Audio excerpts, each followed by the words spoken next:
Let's do this thing and let's do it live in 5, 4, 3, do. I can't count. Ah!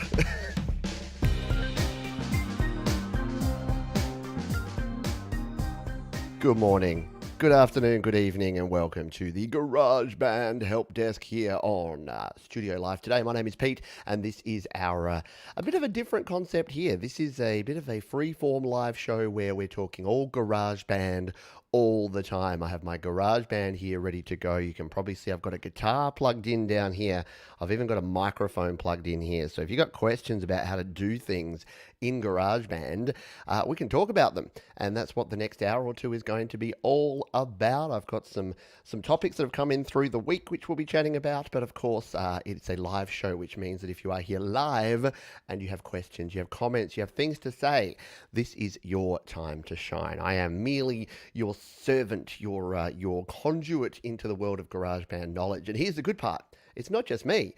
It is the panel of experts we have here on Studio Live today. So if you have a question and you're here live on Facebook, YouTube, Twitch, I forget where I stream to. I go to lots of places now. Then all you need to do is throw the word question in front of your comment. I will be watching the chat, and if I see the word question in front, we will stop everything and we will talk about the question that you have. But I wanted to kick things off today with, I've been getting some emails from folks lately about GarageBand related stuff as I open my email in the background. Super prepared here today. And one of them was asking about compatibility between iOS and Mac. And this is something that I have not ever explored much because, simple reason, I don't own a Mac. I want to own a Mac, and when the new Silicon Macs come out, maybe we'll talk about that later in the show. When the new Silicon Macs come out, I want to own one, and I probably will. But for now, I don't. So let's talk about this briefly. So I'll give a shout out to the person who emailed me about this because they mentioned it, and I thought, yeah, this would be a cool thing to have a quick chat and talk about. So Anthony, so thank you to you, Anthony, who said, I was trying to edit my Mac GarageBand file into iOS, but get stuck because I thought you could only go from iOS to Mac, not the other way around. And one of my videos said the same thing. Sure did. However, a little research is actually possible. So apparently there is a share project to GarageBand for iOS. Now, I think I've heard Patrick talk about this. If you're here in the live chat and you've used this, let me know your experience because I want to know about this. But there is actually an Apple support page here that shows more details. So what I'm going to do is bring this on up. And whilst we can't demo this, we can have a bit of a look at it together. And I'll definitely be learning something new. And maybe you'll learn something new too, especially if you are a user of both GarageBand Mac and iOS. So here we go. You can share a special GarageBand for iOS compatible version. There's the first problem, and we'll find out why that's a problem in a minute. A special version to iCloud. The project appears in GarageBand My Songs browser on your iOS device. Okay, good so far. As a new song with a single track containing a mix of the entire GarageBand project. Oh, can you say it with me?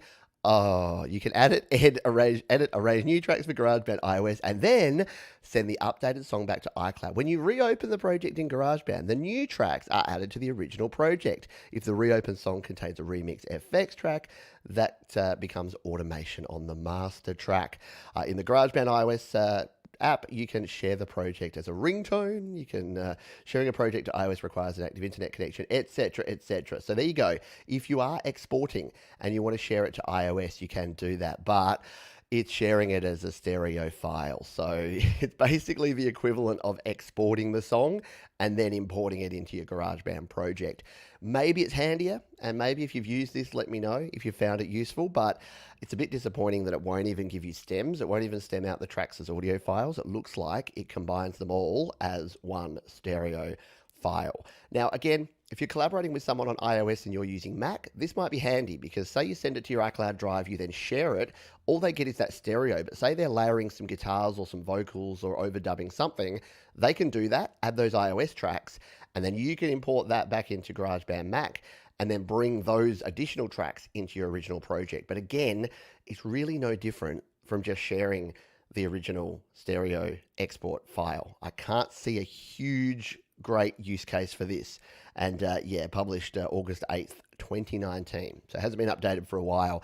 And I would suggest it probably won't be updated for a while. So there you go. Good news and bad news if you're planning to share your iOS projects to a Mac, or more importantly, vice versa. Hello to the folks who are here live. Tom Rochelle says, yeah, I tried that share feature. However, you end up with a mono mix of your project. Oh, wow. It's worse than that. It's a mono mix of your project. That's a little bit hot garbage. Timothy asked the question, has anyone used an app called GeoShred? I haven't. Jade Star has. She has a whole show on that, and Jade dropped the link to your show for Timothy, because Jade has been in love with GeoShred for about the last couple of weeks in particular. So she will be able to help you out with that. That's what I say.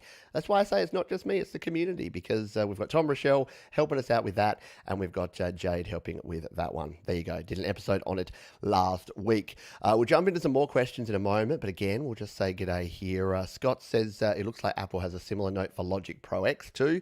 So the same sort of thing with your iOS, sharing as an iOS project, which basically just means rendering it out. And you know what? If it renders it out as mono, you might as well just export it as a stereo wave and send someone that, and then they can add that and add that to what they've got there. Yes, I'll just see if anyone else has anything on that. Yeah, so Spot 11 says you could always bounce back as an audio file, just can't edit it. Yeah, exactly. So you can't really do much. Heist says I tried using this and it came as a zip file and wouldn't open on my iPhone. That's even worse by the sounds of it. Timothy, hello to you. Thanks, Pete, for helping us here. Just purchased my daughter an iPad Pro 512 2020. She is over the moon. Fan-bloody-tastic. So that's exactly what I'm using it, and I love it. The 11-inch iPad Pro 2020. That is what I am displaying right here. Whoop, not that one. That's what we were just looking at, but this one. So yeah, I do love my iPad Pro 2020. You've made a wise choice. I think it was you, Timothy. We were chatting, and you were asking about the different iPads and the iPad Air 4, which is a good option, but asking about storage. And I think I said to you, if your budget can stretch, and this is my advice on buying, and I know you're going to say, hey, but money, but you know, it doesn't grow on trees. I know it doesn't. But if your budget can stretch, I strongly suggest getting the highest capacity device you can afford. I don't say to spend money on a lot of things a lot of the time, but when you're buying a new device, especially if you're doing audio and video, you will be amazed at how quickly you fill that sucker up. Once you start talking 4K video, once you start talking high resolution audio and all the samples and all the tracks and all the effects and all the plugins, yeah, that 64 or even 128 gigabytes, I know, we're talking big numbers here, that fills up super fast. So if you can stretch to 256, or as Timothy's done here, to 512, do it. A year from now, you will thank you. But a year from you now will probably curse your wretched name if you don't, if you go with a lower capacity. There's ways around it. Maybe we'll talk about managing files a bit later as well. Remind me on that one. Who else is here? Hello to Tom Rochelle. We said g'day to Mark's here. We got Patrick Chandler. Deep Gravity's in the house. Gary Hubbs is here. Hello to you. G'day to everyone. If you do have a question, if you need some help and some support, please throw your question here. I've upgraded just recently to the new not new StreamYard, but to StreamYard Pro. So yeah, I've got 1080p video, and I can now stream to 8 locations at once. I'm streaming to 5, and it's even weird. So I'm going to start branching out. I'm trying Twitch today. It didn't work the other day. It may not be working right now, but if you are watching on Twitch, or if you want to go over to Twitch and try and find me, Pete Johns, Studio Live today, let me know if it's working. Probably not, because it wasn't the other day. There was a question that we had up here from someone. We'll just come up here. It was it was before the show. So Tugan says, "Sir, do you have a visually impaired friend? Can I have a favour? Ask him or her what his alternative to visual EQ. Thank you, sir." So I don't know if any of our visually impaired community members are here online at the moment, but yeah, if shout out to Asa, to Melissa, to Solrak. If any of you folks are watching this on the replay and want to jump into the comments and let us know, yeah, because I believe that the visual EQ is almost impossible to use / completely impossible to use with VoiceOver, which is what our visually impaired friends use to control their iPhones and iPads. So if you have ideas or suggestions or apps that you know work to control EQ, then let us know, because that would be cool to help out. So thank you for your question. Hopefully that will be covered. Someone will be able to cover that for us.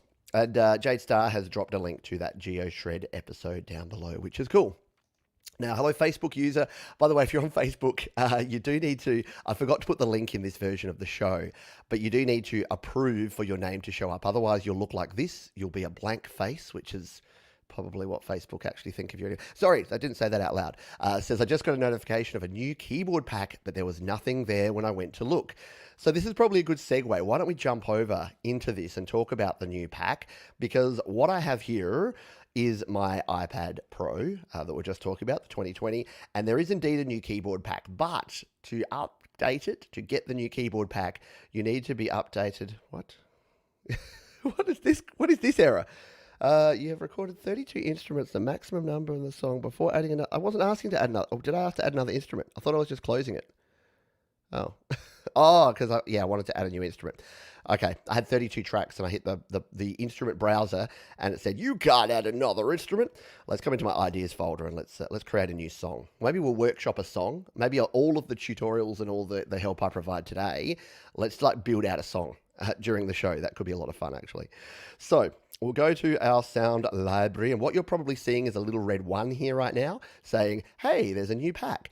But guess what? Even when you haven't updated, even when you're on iOS 13 or iPadOS 13, it'll say there's something there. You'll come in here, it will say, get the keyboard collection. You'll go in here, you'll try to download it, and it won't work. Why? Because it needs the new version. So 2.3.8 is the last version compatible with iOS 13. 2.3.9 is the new version of GarageBand. So in order to get the keyboard collection, you need to go to the App Store. You need to update to the latest version of let's start that again. You need to go to your settings and update from iOS 13 or iPadOS 13 to iOS 14 or iPadOS 14. You then need to go into the App Store and update GarageBand to 2.3.9. You then need to come into the sound library and download the keyboard collection. Whether it's worth it or not, I've already done like 3 different videos on this, so I won't labor the point here. Basically, my advice remains the same. If you're in the middle of a critical project where you need to make sure that everything is going to work for you, do not update, because there have been some weird and unintended consequences of some folks updating. However, if you are between projects and you don't have anything critical at the moment, go ahead and update. There doesn't seem to be anything that's going to do some significant damage here. Before you update, what do you want to do? You want to make sure that all of your projects are stored not on my iPad location here. Don't store your stuff here if you want to make sure it's safe. Store it on the iCloud drive. So store it here under iCloud drive. This means it is backed up to your iCloud drive.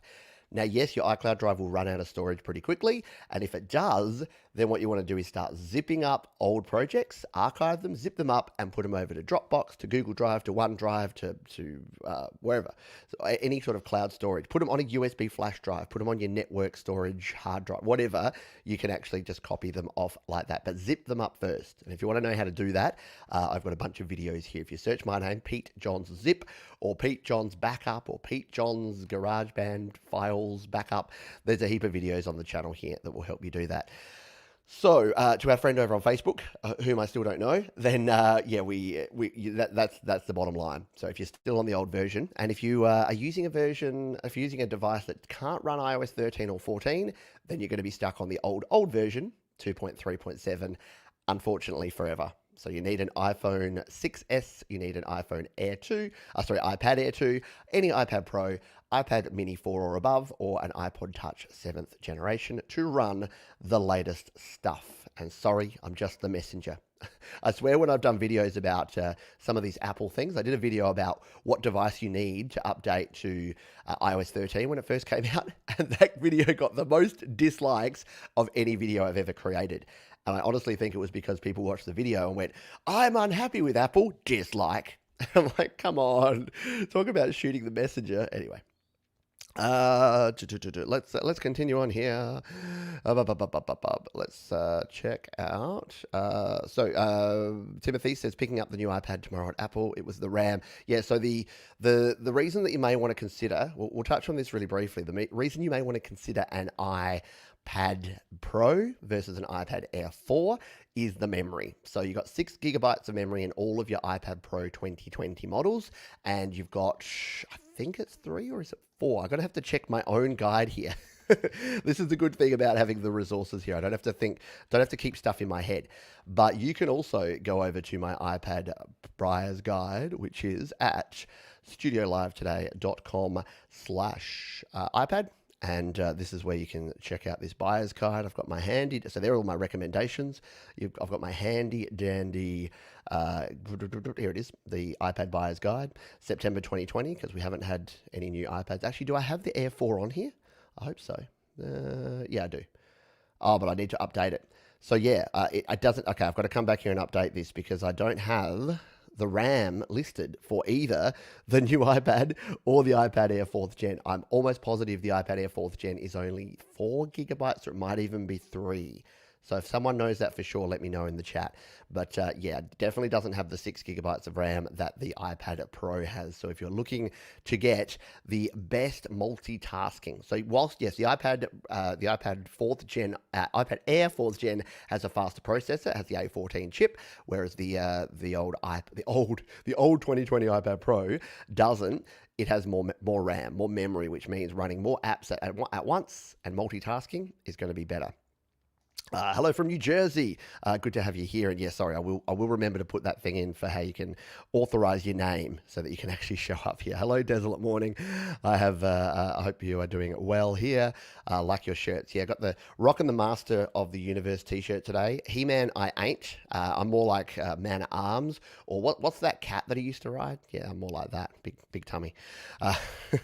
Let's see if we've got any other questions. Hello, Game Guinea Pig. I've got some guinea pigs out in the backyard, actually. They're a bit smelly. I'm sure you're not. So, Maury, hello to you. What are you currently using to master your mixes? Grand Finale or Final Cut or what? So, Final Touch is probably still my go-to in terms of mastering for GarageBand. So, if we come over here and we go to my switcher here, I should be able to remember how to do this. Final, yeah, see, it's all a little bit different here on the iOS 14. But the two that I like Grand Finale, that's by Clevgrand, and I like Final Touch. So they're probably the two that I like. The other one that I like is actually Audio Master Pro. What I should probably do, I probably need to do a video shootout between these three. Not to show you which is better, because they're all good, but here's how it breaks down. So I'll show you each of these three, because you asked the question, and then and others probably are asking this as well. So if you're creating your GarageBand projects, you've got your final mix as a WAV file, but you want to make it radio ready, what should you use? Well, I tend to use one of these three apps. Audio Master Pro is this one, and I've got a, what track do I have loaded up in here? Let's just hit play, turn up our volume.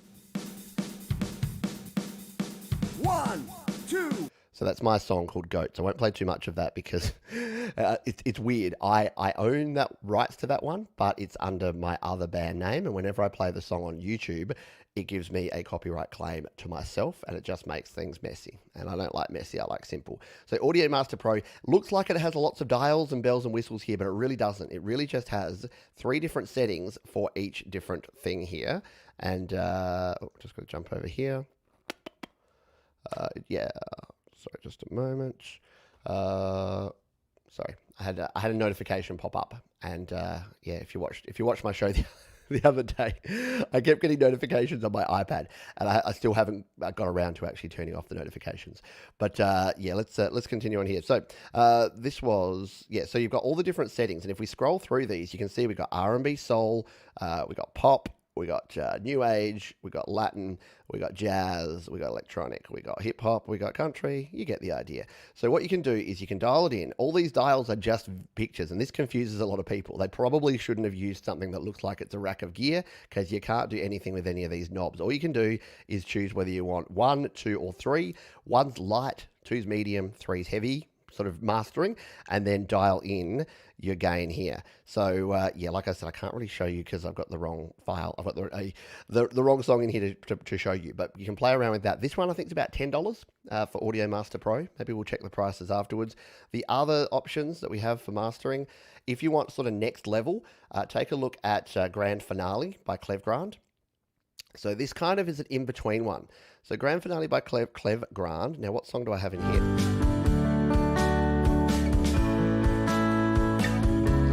Okay, this is my song called Fence Sitter, so I can actually use this one because I don't have a copyright claim on it. So with this one, you can see here, you can dial in a lot more settings. So you've got control over the compressor, your multi-band compressor, your stereo tool, your EQ, and you can add in, again, additional distortion and compression and gain there. You've got a bunch of presets to play around with as well. So you can just come in here to a master preset and say, hey, I just want a gentle master, and it will give you like...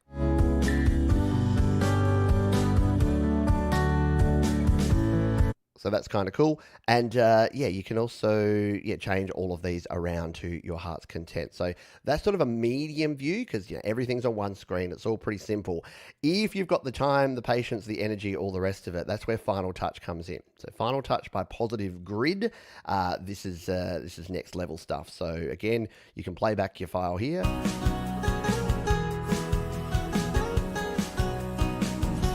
But in this one, check this out. You've got 6 separate modules. You've got your pre-EQ here, so you can set your pre-EQ using presets or by dialing it in manually.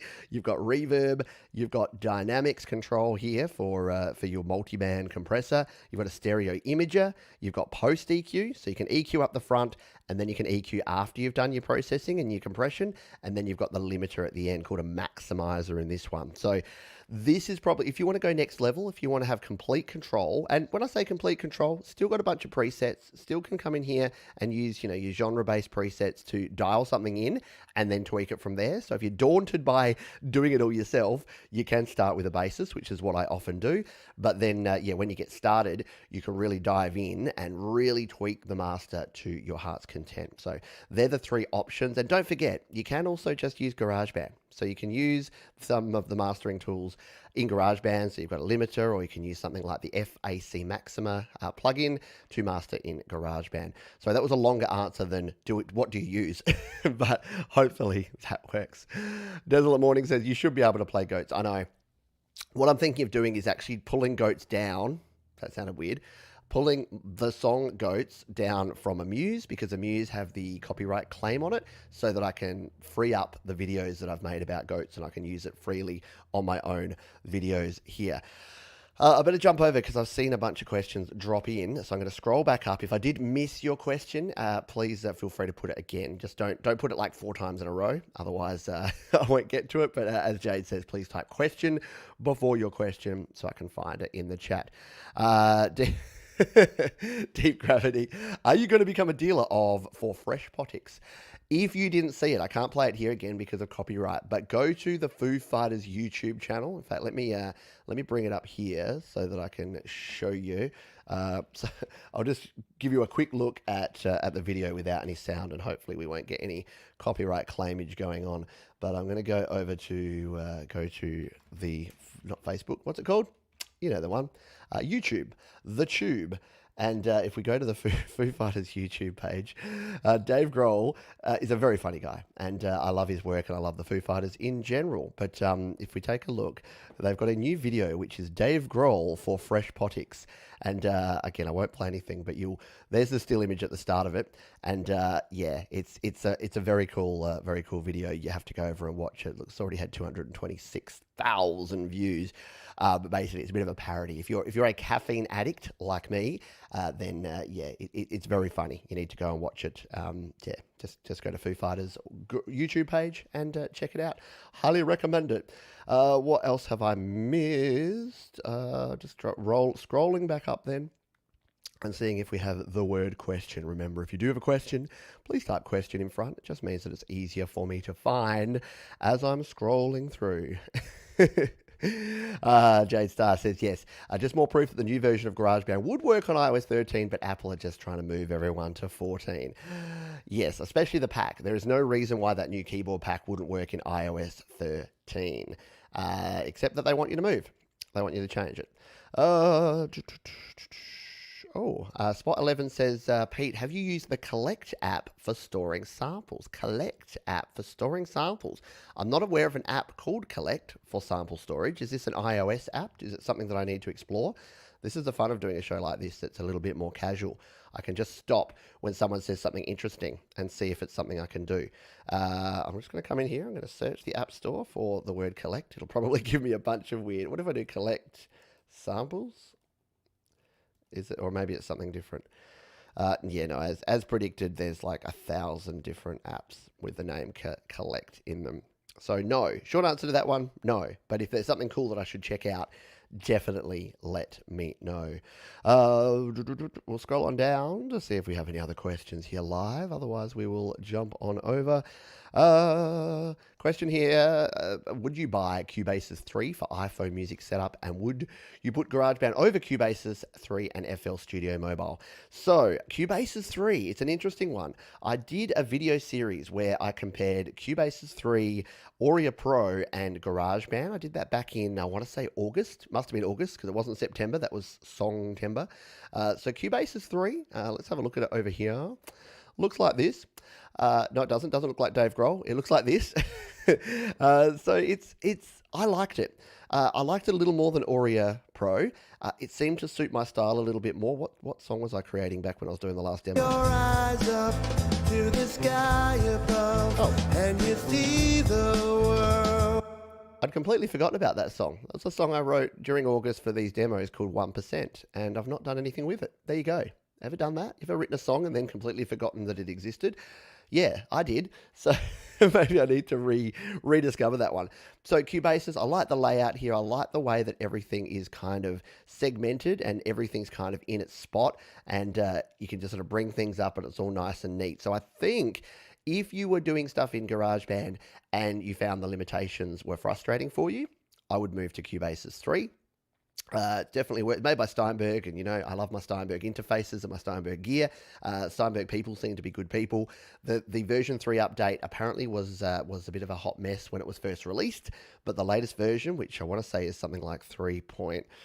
Let's go to help. What version are you? 3.1? Are you? Where are we?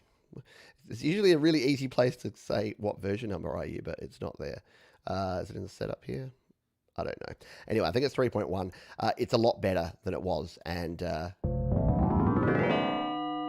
don't know why I did that. So yeah, I think here's the thing. Here's what I suggest to everyone is that I still haven't got past the fact that I can't switch apps without playing sounds. All the keyboards are always at the bottom of all my apps, and every time I flick up to switch apps, I need to get used to actually using the trackpad. Now that I have the Magic Keyboard, I think, yeah, look at that. I can use the trackpad to flick up instead. I need to get into the habit of doing that. Anyway, I would use GarageBand for as long as you possibly can until you start hitting frustrating limitations. So if you're starting to get to the point where you want multiple key signatures or multiple time signatures, or you want to be able to time stretch samples, and all of that is getting clunky, I would start with GarageBand, because everything you learn in GarageBand, this is what frustrates me when people talk about my DAW is better than your DAW. Whatever works for you, but just start. Just pick one and use it. There's no time machine. You can't go back and choose a different one later. Pick one, get to know it, use it as best you can, and get familiar, because it's going to help you with whatever one. Unless you're going completely different, unless you're going from like something like Pro Tools to Ableton, which use completely different workflows, then yeah, you're going to learn stuff that's going to help you. And even then, you're going to learn about compression, EQ, you're going to learn about arrangements, you're going to learn about keys, you're going to learn about tempos. Everything is relatable. So my recommendation is, and always probably will be, starting GarageBand. It's free. It's got a great community, great support network. You can watch the 1,000+ videos here on Studio Live today to learn about it, as well as stuff from Dean Davis and Patrick Baird and Dan Baker. So there's a heap of good stuff you can do. And then when you hit that wall where you're like, hey, this is not doing the things that I want it to do, then you can jump in and start with something like Cubase or FL Studio or Auria Pro. But yeah, there's so much good information online at the moment that you can just search around and it helps you make decisions prior. What do they have here? Does Final Touch work with iOS 14? It has for me. Positive Grid came out and said there were some issues with iOS 14 and some of their apps, including Final Touch. I've tried it in Final Touch. It seems to work. Don't take that as a guarantee, because Final Touch have said there may be issues. So maybe one particular module, you might add something and then the whole thing explodes. I don't know. I haven't delved into it deeply, but I've loaded up a couple of tracks. I've put some settings on. I've imported, I've exported, and it all seems to be fine. So hopefully that is the case. Let's continue on down. Dave McDonald, hello to you. How about a video on troubleshooting problems and solutions for iRig for guitar and keyboard? I mean, yeah, that's a good idea. If folks are having significant issues with troubleshooting iRig stuff, I did want to do one. I get asked about noise a lot, and I'll touch on this briefly because it's important one to mention. And because you've raised this, why don't we have a wee chat about it?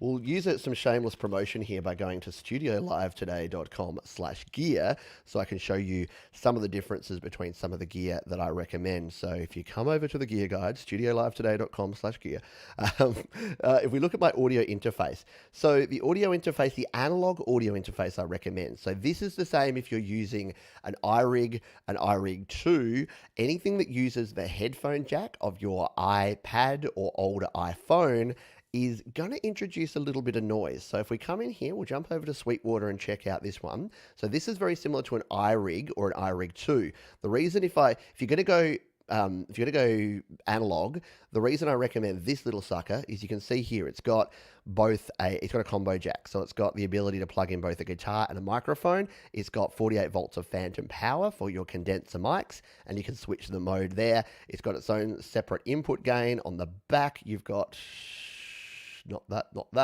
It's not showing the back. Does not want to show its back. Trust me that on the back, there is a headphone jack. You can't quite see it there, but there's a headphone jack on the back with a volume control as well. So the Tascam IXZ or IXZ, depending where you are in the world, is probably my favorite and my go-to analog interface. But here's the thing. If you're using an analog interface, there's a couple of problems. If you have any iPhone made in the last 5 years, doesn't have a headphone jack, you're going to end up having to use a dongle, which means you're going to lose quality because anytime you plug an extra analog connection in, you're losing quality. The other problem is that what these do is they send the analog signal into the iPhone or the iPad, and then it's the iPhone or iPad that has to do the analog to digital conversion. So as opposed to, I don't have it handy, or is it on the shelf? Yeah, it's not within reach. As opposed to, oh, you know what? I could just show you up here. As opposed to something like the iRig, so the iRig Pro IO, which is the digital version, digital iRig type device I recommend. And obviously, yes, your price goes up considerably. You go from $60 up to $150, but you actually get the analog to digital converter built right in. So the difference here is that when you plug this one in, because it plugs in via Lightning or USB, it's a digital connection. So this little sucker does the AD, the analog to digital conversion, and then it sends a higher quality signal into your iPhone or iPad. Your actual device doesn't have to do the work. That means you get less noise introduced, you get less interference and less distortion that's going to be in your signal. So if you are playing around, and seriously, the biggest problem that I see folks have with sound quality when they're trying to record using an iRig is that they've got an older iRig or they've got something like this that's plugging in via analog, and noise gates and things like Bruce Free for noise reduction can help, but nothing will actually make it as good as if you're using a digital interface. So hopefully that helps you and others out if you are having problems with your analog interfaces or iRigs and connecting up things. And in terms of your keyboard, the thing to keep in mind there is that most iRigs are for guitars, which are instrument level signals. So they will use a plug like this, a TS instrument cable, and it will be an instrument level signal. If you're sending a line level signal from a keyboard that's actually got an amplified signal or the output of your amp or something like that, keep in mind that's going to be significantly louder. So that's going to send a louder signal through to your device. So that's another thing to keep in mind. But thank you. Thank you for the question. We've got a question here from Soraya. Pete, I record with an internal mic on my iOS, cool, and use headphones. It automatically receives the sound instead of the internal mic headphone, not from my phone. Why is there another setting? Yeah, so let's talk about this one. This is another common question that I get a lot. Why is it that when I'm plugging in my headset to my iPhone, why won't it use the internal mic on my iPhone or my iPad? Why does it instead use the microphone on my headset? Well, there's actually a pretty simple explanation for this, and that is that when you plug in, so if you have an older iPhone, I've got all the props in the world going on here. When you have an older iPhone, like the indestructible, amazing, brilliant, my favorite of all time, iPhone 6S, you have a headphone jack, right? This headphone jack is called a TRRS socket. It stands for tip, ring, ring, sleeve. I apologize. I know many of you have heard me talk about this before. But the thing with a TRRS socket is that it has 4 separate connections. So if you look at this up close, which you won't be able to see very well there, but you have a tip and then you have 3 rings here. So 2 rings and 1 called the sleeve. Now these carry 4 separate things. There is a ground, there is left audio, right audio, and a mono microphone input. So when you plug this into your iPhone or your iPad, this is saying, iPhone or iPad, I want you to now send stereo audio out to my earbuds so that I can hear. I then also am going to send you a microphone input from the microphone on this, and I'm giving you a ground wire so that we don't all explode. So that's what goes on with your TRRS, and the same if you use an adapter. So if you're using something, I'm kind of in love with this at the moment. This is the Belkin Rockstar because it has both the lightning port there for charging, I said that very Australian, didn't I, for charging, and you also have your headphone jack there, so you can plug into the Belkin and you can charge on the go. And because I go for big long walks, I need this because guess what? My 10S doesn't last more than about 3 hours when I'm walking around doing things. So go figure. So that's the main reason. That's what we're talking about there, is why that happens. Now, is there a setting that we can change this? No. So the short answer is no. Unfortunately, you can't actually say to override the microphone with a TRRS jack, because as soon as iOS detects that you've got a headset plugged in, it says that's your audio, that's your input and your output.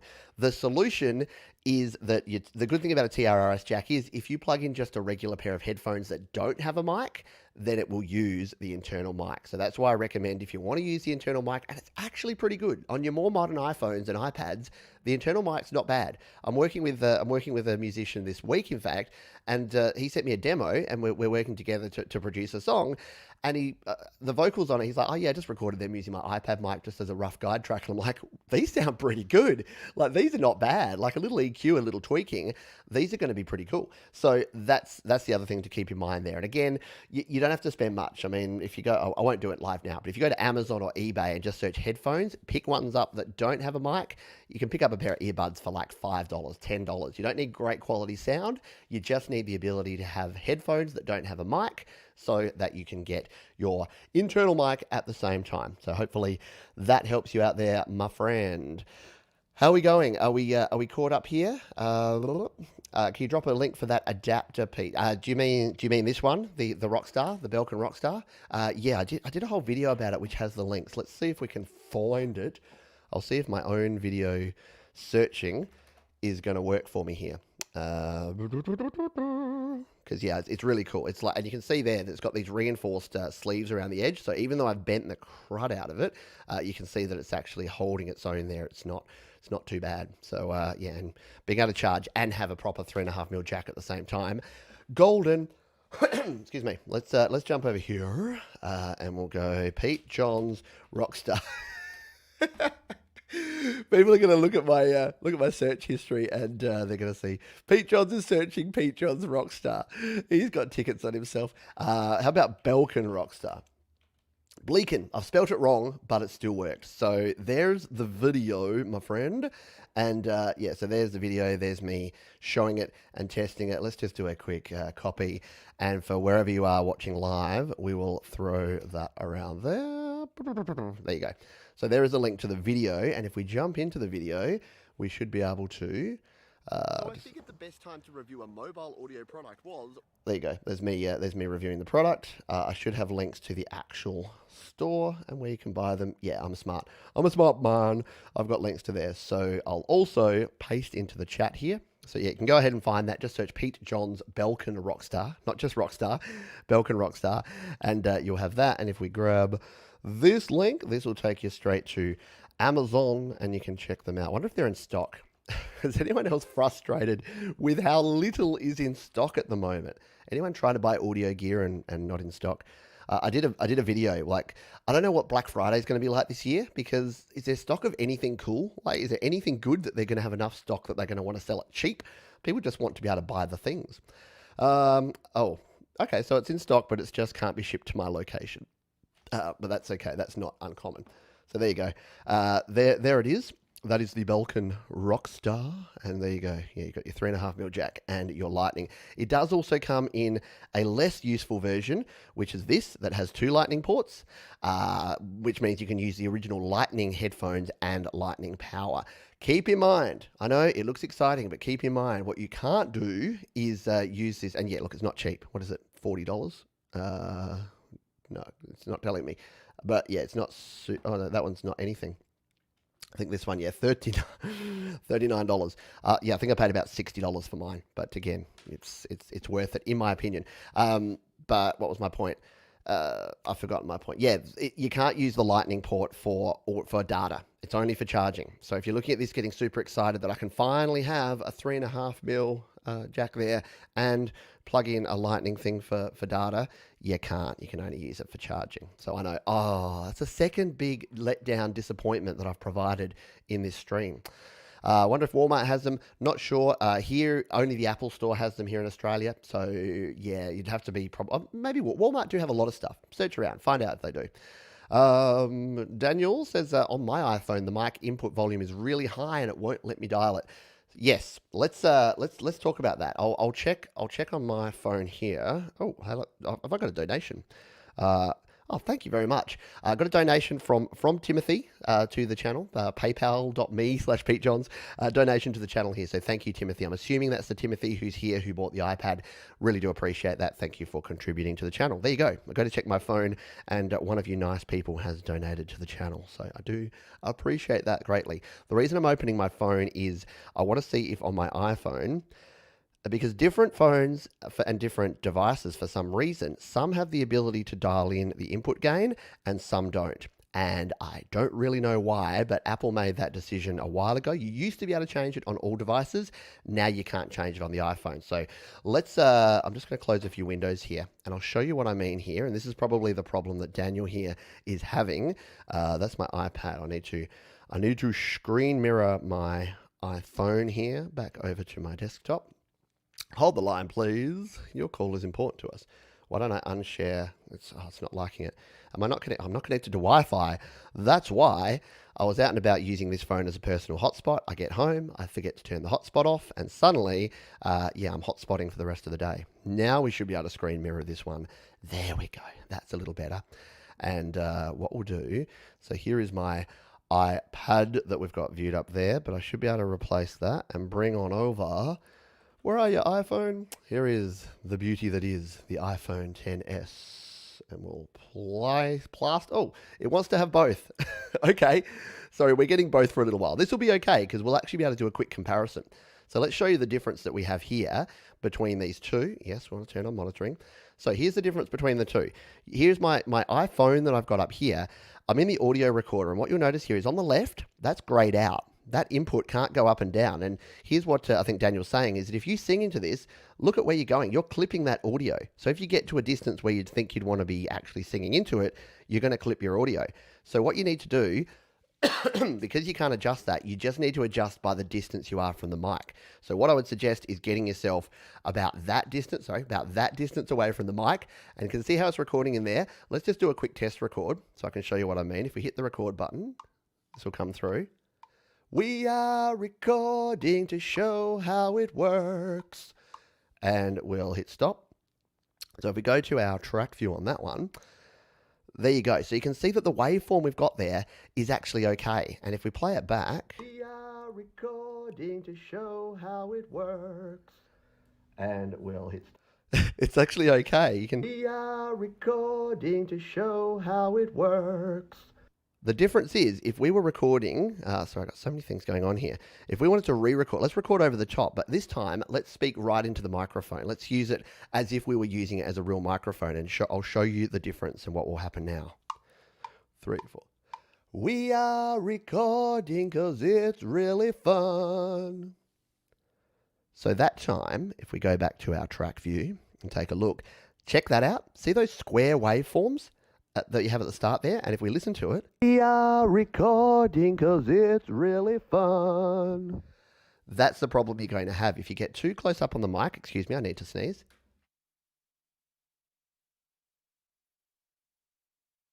Getting used to sneezing into into the crook there. Not quite. I've sort of got...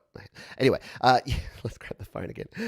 So yeah, you can see those square waveforms that we're getting there. That's the problem you're going to have if you're too close up on the mic, is you overdo it, you distort, and you can clip your signal. And clipping equals bad. So you don't want to clip your signal. You want to get a decent distance. So if you don't have the ability to dial that in, then do that. Now, the contrast there is over here on the left, we have my iPad Pro. And you can see here, it's grayed out as well. Why? Well, because it's plugged into an audio interface, and my audio interface has input gain that we can dial in.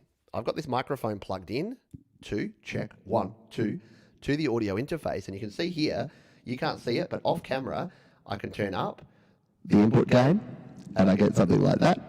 And if I turn down the input gain, it'll go right down like that. So you want to balance that input gain till you're hitting about 50 to 75%. So if we did a recording over on this one, if we hit the record button there, we are recording because it's really fun. Then, well, we go to the wrong spot. Then we stop that one, turn the mic off.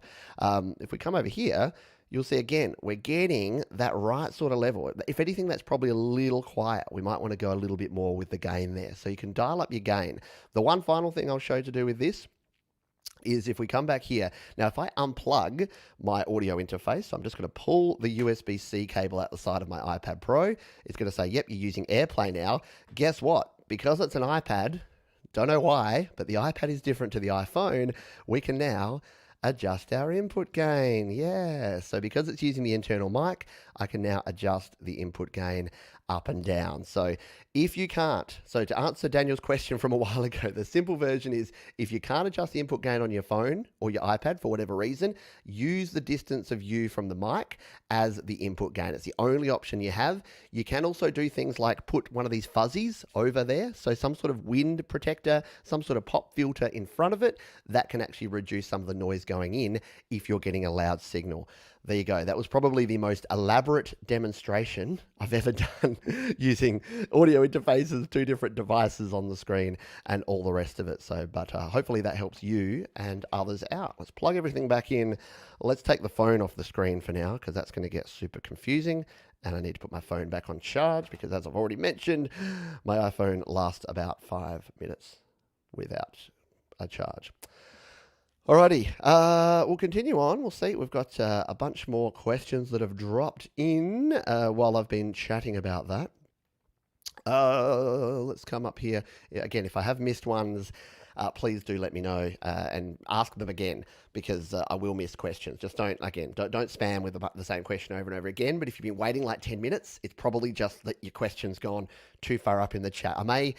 What someone suggested to me is using a Google form. And that way you can actually have a link to the Google form. You can go into that form and put the question there. And then I just go through each question when I'm doing Q&A shows. Let me know if you think that's a good idea. I thought it was a pretty cool idea. Let's see. Excuse me a moment. Question here from our friend Maury P. Says, new iPad Air does not have a headphone jack with a dongle for headphones. Should I expect lesser quality sound?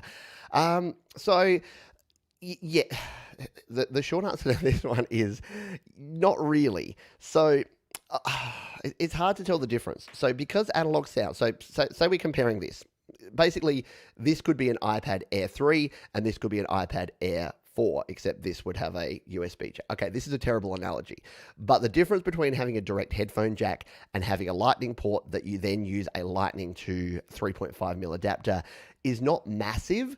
The reason I was saying before that if you use the dongle, so if you use the, I don't have another one, but the similar one that's just the lightning to 3.5mm, that's going to reduce the quality, is it's just creating one more connection, and the number of actual connections that happen, the more of them you have, the more likely you're going to have lower quality sound. So it's not that it's going to necessarily be bad. So I don't hear a great deal of difference if I'm using the iPhone 6s with the actual headphone jack, or if I play the same audio using a lightning to 3.5mm adapter. it's about the same. Maybe there's 5% difference, but it's very similar between the two. So yeah, I wouldn't worry too much about that. Ideally, I mean, not for listening on the go, but ideally, if you're using it in a studio environment, I'd suggest listening through an audio interface anyway. So when I'm using my iPad, the reason I couldn't really answer that question is I don't think I've ever listened through the USB-C port using one of the dongles, because every time I'm listening on this, I'm listening through the headphone jack of my Steinberg UR22C, which has its own digital connection and decent headphone amp in there anyway. So that's probably my answer to that one, is I haven't really tried it in any depth personally. Gary Hub says, zoom in on the dongle. Just wanted to say hi. Say that in the chat. Zoom in on the dongle.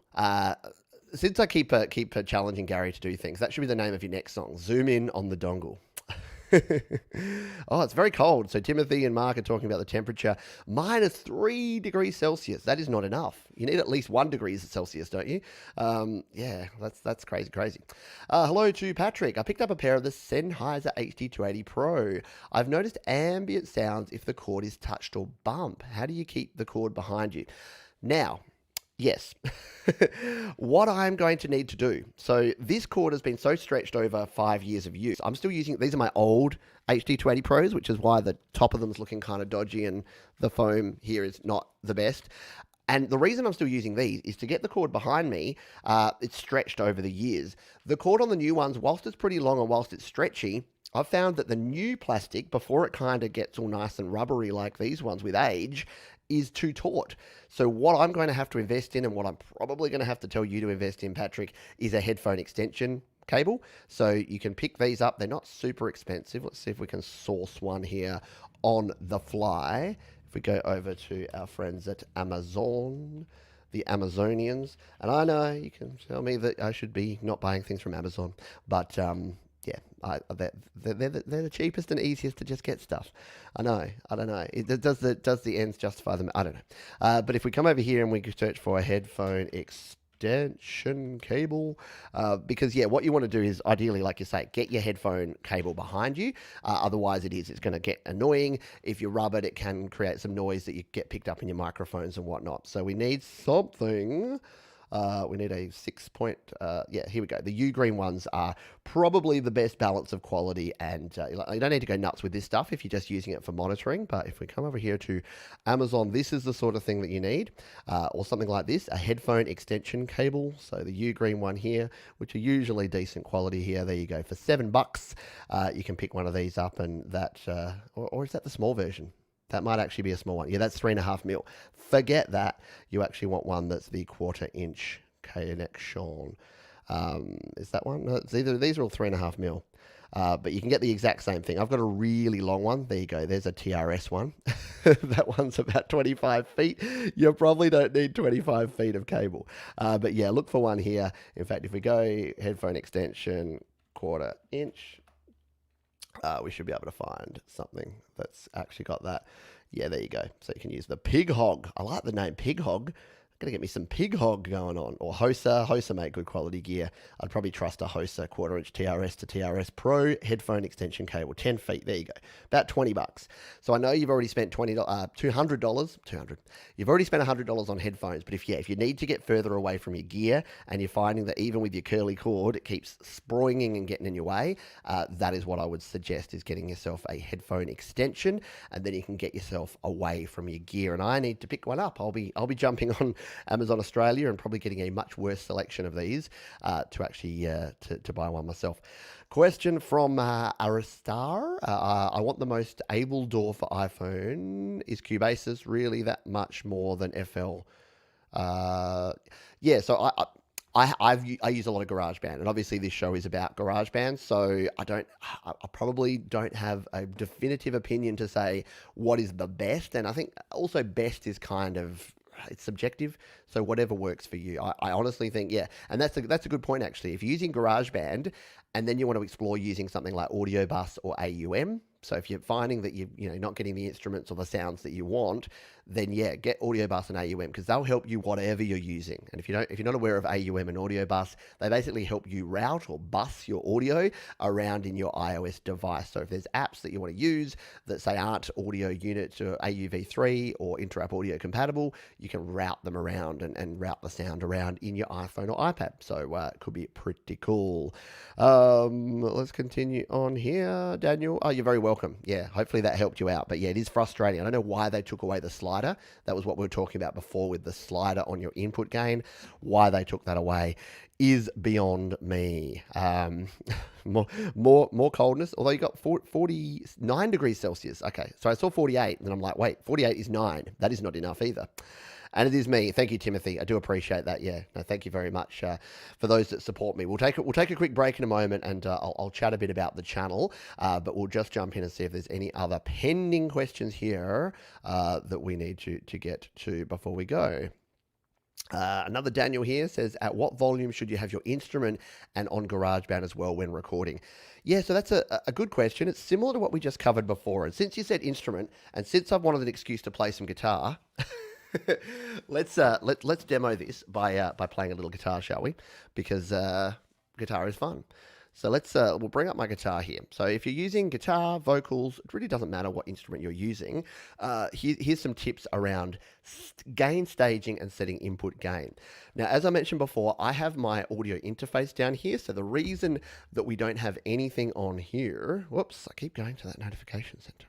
The reason we don't have anything on here that I can change is that it's locked because the input gain is actually over on my audio interface, not on my iPad or iPhone. I'm going to take your comment away there just so that we can see everything here. So on channel 1, as you saw before in my demo, channel 1 is my mic, which is this one. Check. 1, 2.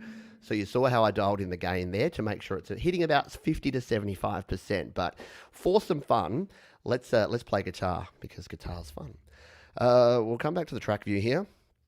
Let's delete out these vocals. Well, that will probably, take us back to our instrument screen because it'll say, now you got nothing. And we'll use one of our amp sims, shall we?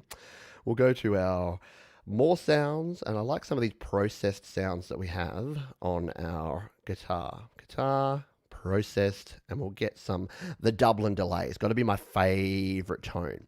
Now, what I need to do first here on guitar is, because I'm using a 2-channel interface and my guitar is plugged into the second input, channel 2 of my Steinberg UR22, I need to go to input number 2. So input DOS, and we're still getting nothing. Am I actually plugged in?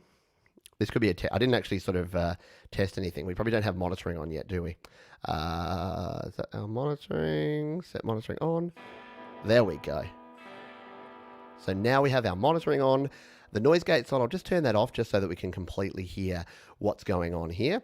And again, the reason that we don't have the ability to set input gain is that we are using an external device. So let's grab my guitar here. It is so out of tune. I should have prepared a little bit better. There you go. Ow.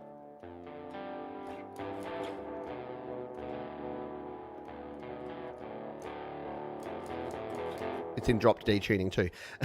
That makes it even more difficult. Righty dokie. Let's come in here. Input settings again. Now, it's probably a bad example to set here because I'm using the guitar sim, you can't actually see exactly what's going on here. But in case you're doing something similar, and we'll make sure that guitar is coming through at a decent volume there. What I'll do is I'll record it in, and then we'll take a look at the waveform, and then we'll show you about where you want it to be landing to be in that 50 to 75 zone. So let's hit the record button here.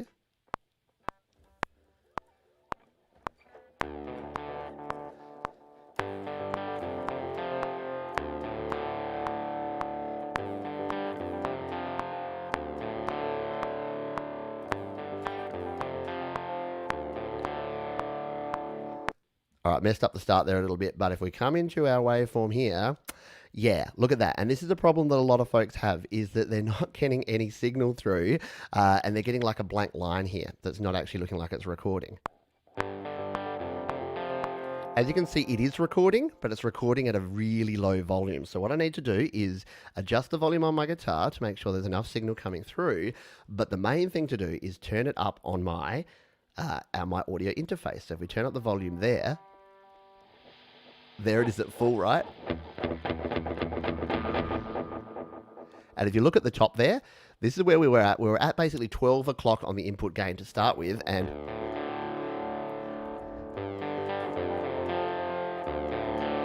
you can see there that it's not showing up much at all. As we turn up the input gain, let's put it up to, say, 75%. Yeah, we're going to get some more noise in there, but now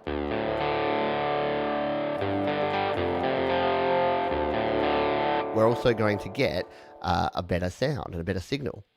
But as we turn it up, hear how you got that noise floor? That's the problem, right? You're in a constant battle with guitar to get a balance between those two. Now, the other thing that you can't see here is that when I played that time with it almost at full, my peak light came on. So on your audio interface, you'll have a peak light or you'll have some sort of monitoring that will tell you. So here's what I generally do is I'll play the guitar with one hand about the loudness I'm going to be playing it and dial up my gain knob.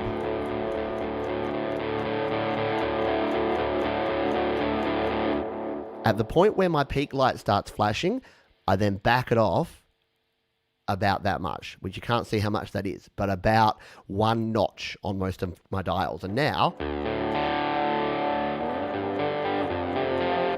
I've got a decent signal coming through here, so you can see on there. So now let's record this. We'll see if we can do a bit better job with the recording, and we'll see how we go. 1, 2, 3, 4.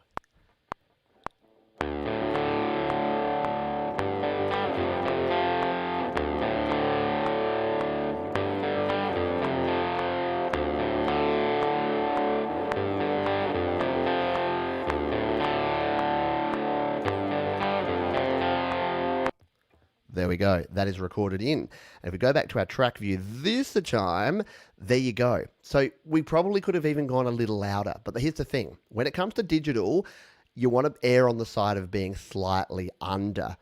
The reason being that if you're a little bit quiet and you turn it up, yeah, you might get a little bit more noise and hiss in your signal. If you're too loud and you clip your signal, like we showed you before in the vocal demonstration, then you can't fix it. Once you have a clip, you can't fix a clipped audio. So keep that in mind when you're recording. So there you go. If we turn off the monitoring, because that's what was creating that noise, and now take a listen.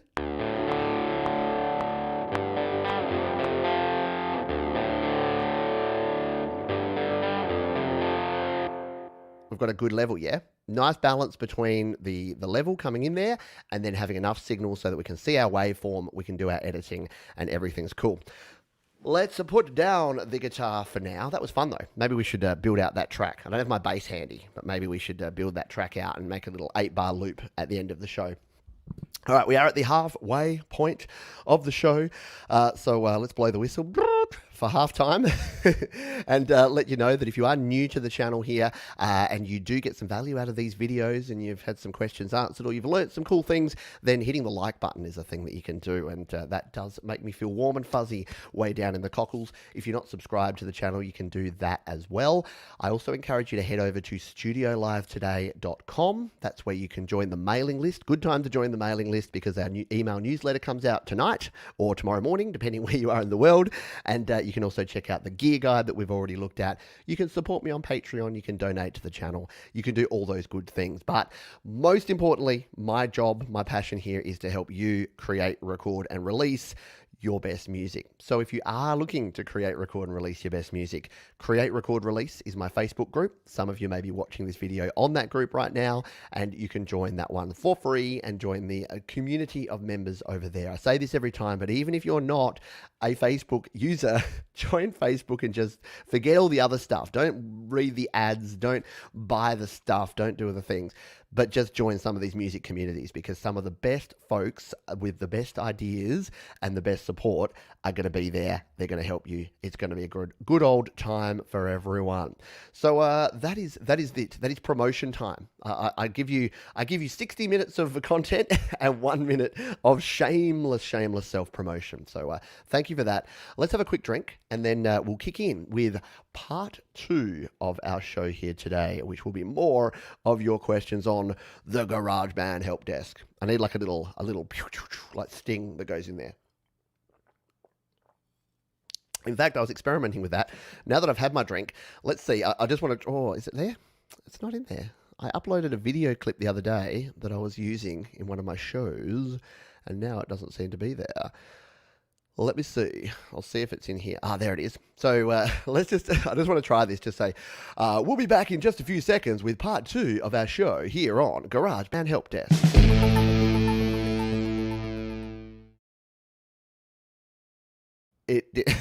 It didn't play the audio. Oh, wait, the audio slider's there. Let's try that again. Sorry. Thank you for your patience. I'll have a drink when I do this. We'll be back for part 2 of the GarageBand Help Desk after this short message.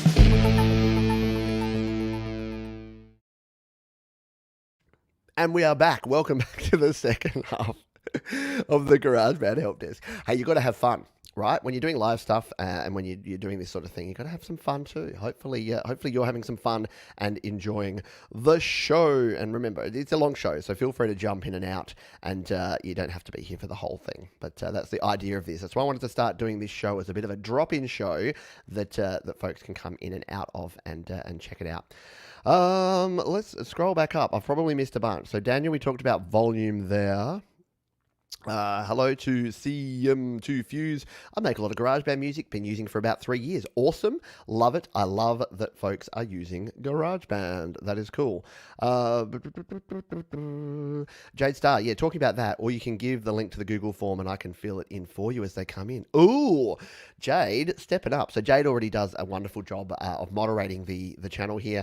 When we're doing these live shows, she's often in there dropping the links and doing the things. But yeah, I wouldn't put that on you though, Jade, if you had to be here and you had to get the questions out and then put them in a Google form. But yeah, let me know for what people think is if we had a Google form, would that make it easier for you to put your questions in there? Maybe. John, could I ask a question about a feature inside of GB? You sure can. And I think Jade's let you know to put question in front of it, which we'll do so. Mark says, by the way, my headphone cable is straight, so no problem. Yeah, no, the curly cord, it's a curse, but it's also an advantage. I love it because I love it that if I pull away from stuff, it gives me that leniency to not just pull out of my gear, but at the same time, it can be a little bit of pain in the butt. Question here from John says, I want to be able to chop up samples in GB, but doing so often causes artifacts to appear at breaks in the sample. Is there any way in GB to fade in and out tracks or sections of tracks to help this problem? Yeah, and as SM Borthwick says, yeah, would volume automation would help. So yeah, you can. Why don't we have a quick look? And I'll give you. It's always hard to do these in sort of live demonstrations, but let's try. Because if it fails, that's okay too. Failure is an option. It's always an option. So here's our track. You just listen to it. We recorded the guitar.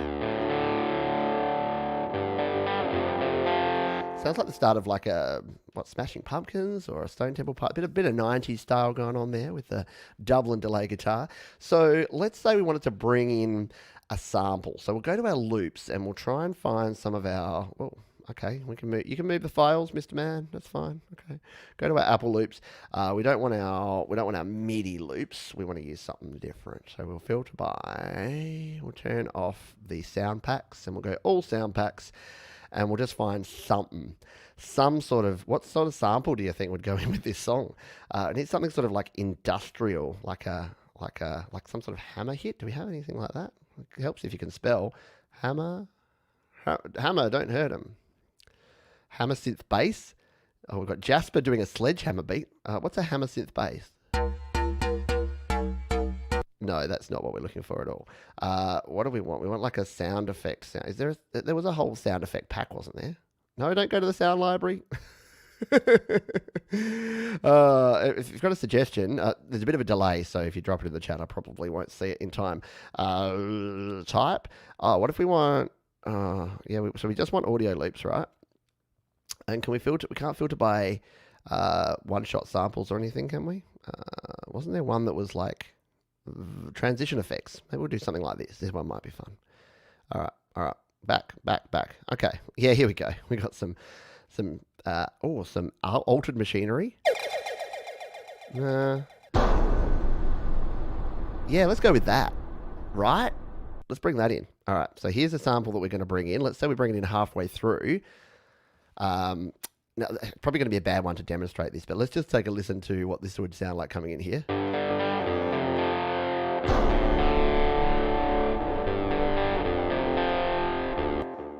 Yeah. So again, because you're probably looking at loops and samples coming into each other, I'll show you the method here, and then you can try it with what you're doing. But say we wanted to use this multiple times, what we would do, say we wanted to chop it up, and we wanted to just use the very start of it and sort of go pump, pump, pump, pump, pump, but without it sort of cutting off. Let's split it here. Boom. Split ski. Delete out the rest of it, and then we're just going to get a bit like this. And yeah, hear how it's dropping off at the end of that? So if we come in here, it's going to go... So what if we wanted this on something like this? Yeah, so what if we wanted it on every beat there, we could sort of loop it out. Will it work to loop it? I think it will. Yeah, there we go. We get something like this.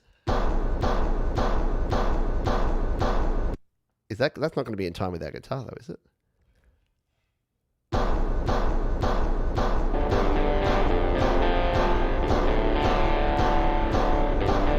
It's a little bit late too, isn't it? We'd have to adjust that. But let's say we wanted to do something like that anyway. What we would then have to do, we'll just do it for one bar, so go bang, bang, bang, bang, is that you would add automation. So to sort of smooth out the bit in between, what we could do is sort of bring the volume down at the end of each one so that it's not, so that the start of it doesn't cut off and then go into the next one. So let's show you how to do this. I'm not going to save out, but sometimes when you do automation, it crashes, right? This could be interesting to see if it crashes. No. So what we do here is say at the end of this first one, we whack in something like that. And then that, what we can do is bring, actually we need 3 of them, won't we? Because we need it to come back up. So we'll put 3 dots in there. We'll turn off in the top corner. This dot's going to bring the volume all the way down, but then be right under this one. So it goes straight back up. So what this will do is it'll bring it on down and then pop it back up again at the end of that first one. And we'd have to do that for each one. So something like this is a bit finicky, but if you're going between 2 different samples, it should be okay. Let's just see what this sounds like with just this little change. Yeah, see how that first one sounded a bit better? It kind of did its thing. Now, can we copy these? Let's see. Can we copy these? Can we like paste them onto another part? I've never done this before. This could be really interesting. That just changed my world. This is why I love doing things like this. I did not know that you could do that. I did not know that you could copy and paste things like that. And if I grab these and move them, oh my goodness, look at that. I've just like changed my workflow to the max here. Look at this. Look at this action. Oh man, I'm happy chappy. I didn't know if you're doing this. This would be cool if you're doing this sort of repeated work. You don't have to set those every time. You can just do this. Oh man. Sorry, I get excited by simple things sometimes, but something like that's pretty cool. So let's come back here and take a listen to this little section here. I reckon I'm starting to like this. This might be my next song. So here's our guitar.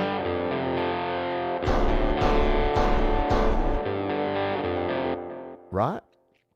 Now it's a little bit late on there because of where the sound comes in. So you could even just grab, you could grab the whole lot. If we come out of there, the problem here is that it's not going to grab the automation. But actually, it's probably more that my guitar's early. But if we wanted that to sort of sit right where the guitar is, we could just bring it back a little bit, and then we get a bit of something like this.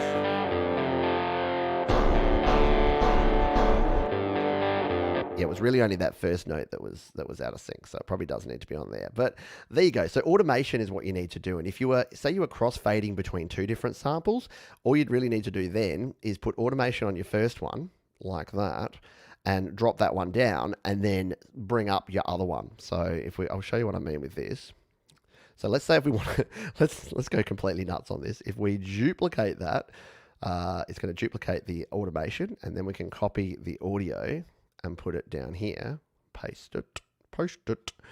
So what you could actually do, if you wanted to, is you could, this is going to get super confusing and complicated. I might abandon ship on this one in a sec, but I'll just sort of keep explaining it. What you could do is bring the volume down of that one as you bring the volume up of this one, and like leave this one down, if you know what I mean. So that one comes down and this one comes up. So if you're blending and you're crossing over samples, you can do it like that. And you can find your blend points where one goes in and one comes out. And then I've done things like this before. You can actually like put one on the left. So you pan one to the left and you pan one right, and you get a very interesting, funky kind of stereo effect here. Let's just take a listen. So you can hear that, like, especially those first two, you can hear it's just like. So if we just went with those first two, that could be kind of fun. So if we just bring this back to here, it could just be like an interesting little tidbit that you put in there that just goes like. I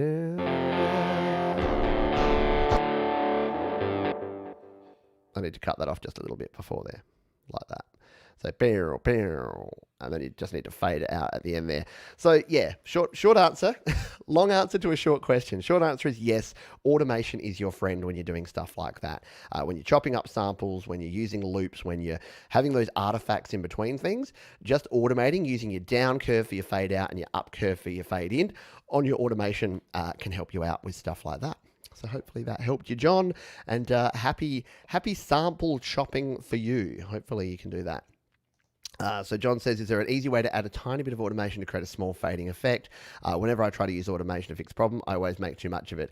Yeah, so as I showed there, zooming all the way in and then just curving off that last little bit. So just bringing it down. All you really want to do is make sure that before you get that little click or pop, you automate that volume down. So hopefully that gives you some ideas that you can do. You can also use the sampler. So as David has correctly pointed out here, the sampler has its own ability to do things like that. If we just show you that quickly, if you haven't used the sampler before, it's new. It's the all new sampler that does exactly the same stuff, but just looks slightly different. So what David's talking about is if we come into the sampler and let's sample a sound, shall we? Is this going to work? Ba, ah, ooh, let's do a big ooh sample sound. So we hit the record button. Ooh.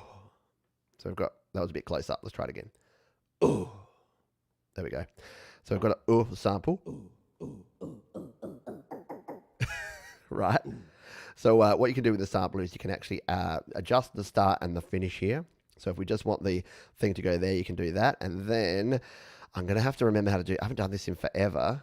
Is it under details? Yeah. So you can add some details here where you can do the same sort of thing. You can bring in the in and the out points of the sample to, why won't it show me the waveform behind that?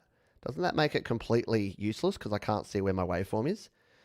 Has anyone used this lately? That's really dumb. But yeah, it'll.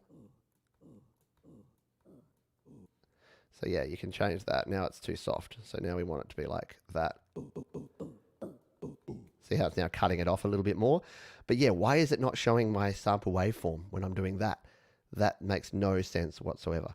Anyway, so yes, we can do that. And then we could just record that in as a sample if we went 2, 3. So we've got a couple of oofs at the start there. There's our oofs at the start of our song to do the oof, oof, oof. Needs a whole bunch of needs a whole bunch of echo on that, doesn't it? Like that.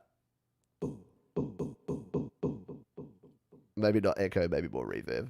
I'm just having fun playing around now. We'll be back in a moment to actually answer your questions. Okay, we're going to get the weirdest track at the end of this as our demo. Anyway, yeah, good point there from David that's what you can indeed do. Continuing on here. Thank you, GBC Raw, dropping by to say hello. Great job. Thank you. Appreciate you. How am I? I can answer that question. I am well. I'm fine and dandy. I'm going swimmingly. As you can probably tell, I'm having a grand old time playing around with GarageBand here and hopefully sharing some stuff with you folks as well. Just downloaded the third-party plugin on my iPad, but now I can't find it in GarageBand. Make sure that if you're in GarageBand, make sure it's actually a AUV3 plugin or Interapp Audio. That's the main problem. So maybe let us know what plugin it is, as Mark has asked here. Maybe we'll get to the bottom of that in a moment if I keep scrolling down. Can someone help me with auto-tune? I probably can. That's my job here. Instead of actually showing you some auto-tune stuff, what I'll do is I'll point you towards some videos because I've got a couple of videos, and probably the best one is a recent video I did about using auto-tune in a subtle way. Because, as you know, I mean, if you're using auto-tune as an effect, then, fair play, more power to you. But for the most part, most people want to use auto-tune more as a subtle tuning effect on their songs. So if you come over here, we've got this one. If you search my name, Pete Johns and auto-tune, you'll find this one. So it's got here it's called Effective Auto-Tune for Vocals in GarageBand iOS. And we'll just take a quick listen to the start of it. Control enhanced tuning. No matter what you call it, it tends to divide music creators. However, in this video, I'm going to show you some subtle ways to use auto-tune to improve your vocals. So let's go. And then we do go, indeed, and you can watch the video there. So let's grab a link to that one, shall we? Boom. And copy, and we'll paste this one over into the chat. So yeah, if you suck at auto-tune and you find that your auto-tune is sounding crappy and not doing the things that you want it to do, that could be a good way to up your auto-tune game. So give that one a go. Yeah, as Joe says here, I suck at auto-tune. Yeah, it's an art form, really. Whether you use it as an ability to actually affect your vocals, or whether you just miss a few notes and you want to use it. The other way to use auto-tune is to create 2 tracks. So 2 tracks of vocal. I've showed this in another video. Again, if you search Pete Johns Auto-Tune on YouTube, you'll find a bunch of videos. And then what you do is you just split out, and anytime you need tuning applied, you put that on your second track. But anytime you don't want it, you leave it. Because what auto-tune can sometimes do, if you notice this, sometimes it will fix the tuning of stuff that you don't want it to fix. So it goes a bit nuts, and it goes and starts fixing things you don't want it to touch. So that can be a problem as well. A lot of folks getting on these sucking at at auto-tune as well. So it looks like the plugin is Reverb Solo, and is it an AUV3? I'm not sure, but I followed the instructions. We might need to check that out. And if you do have questions, by the way, head over to the GarageBand Users Facebook group. I know I encouraged you before to join the Create, Record, Release GarageBand. Create, Record, Release Facebook group, which is at createrecordrelease.com. While you're there, join the GarageBand Users Facebook group. If you're watching this stream, you're probably either a user of GarageBand or at least GarageBand curious. So head on over and join the GarageBand Users Facebook group. And yeah, you can also do this. If you want a little bit more behind the scenes, if you want a little bit more access to me to be able to ask questions, to get the behind the scenes views of what goes on here on the channel, you can become a patron over on patreon.com/PeteJohns. You get early access to a lot of the videos, as well as some exclusive bits of content and live streams if you're there. Hello, Alex McGuinness from Scotland. Good to have you here. Don't use Facebook, so I'm here. And 100%, that's totally fine. If you don't use Facebook, hang out here. Like, that's why I wanted to do more of these casual kind of shows where I'm just here answering a few questions and spending some time hanging out for folks that maybe don't want to join some of those other communities. All right, I need to scroll on down and find any of the word question, because there's lots of chat going on, which is brilliant, but I need to catch up because I'm about 10 to 15 minutes behind on the chat. Scott says, yeah, great one.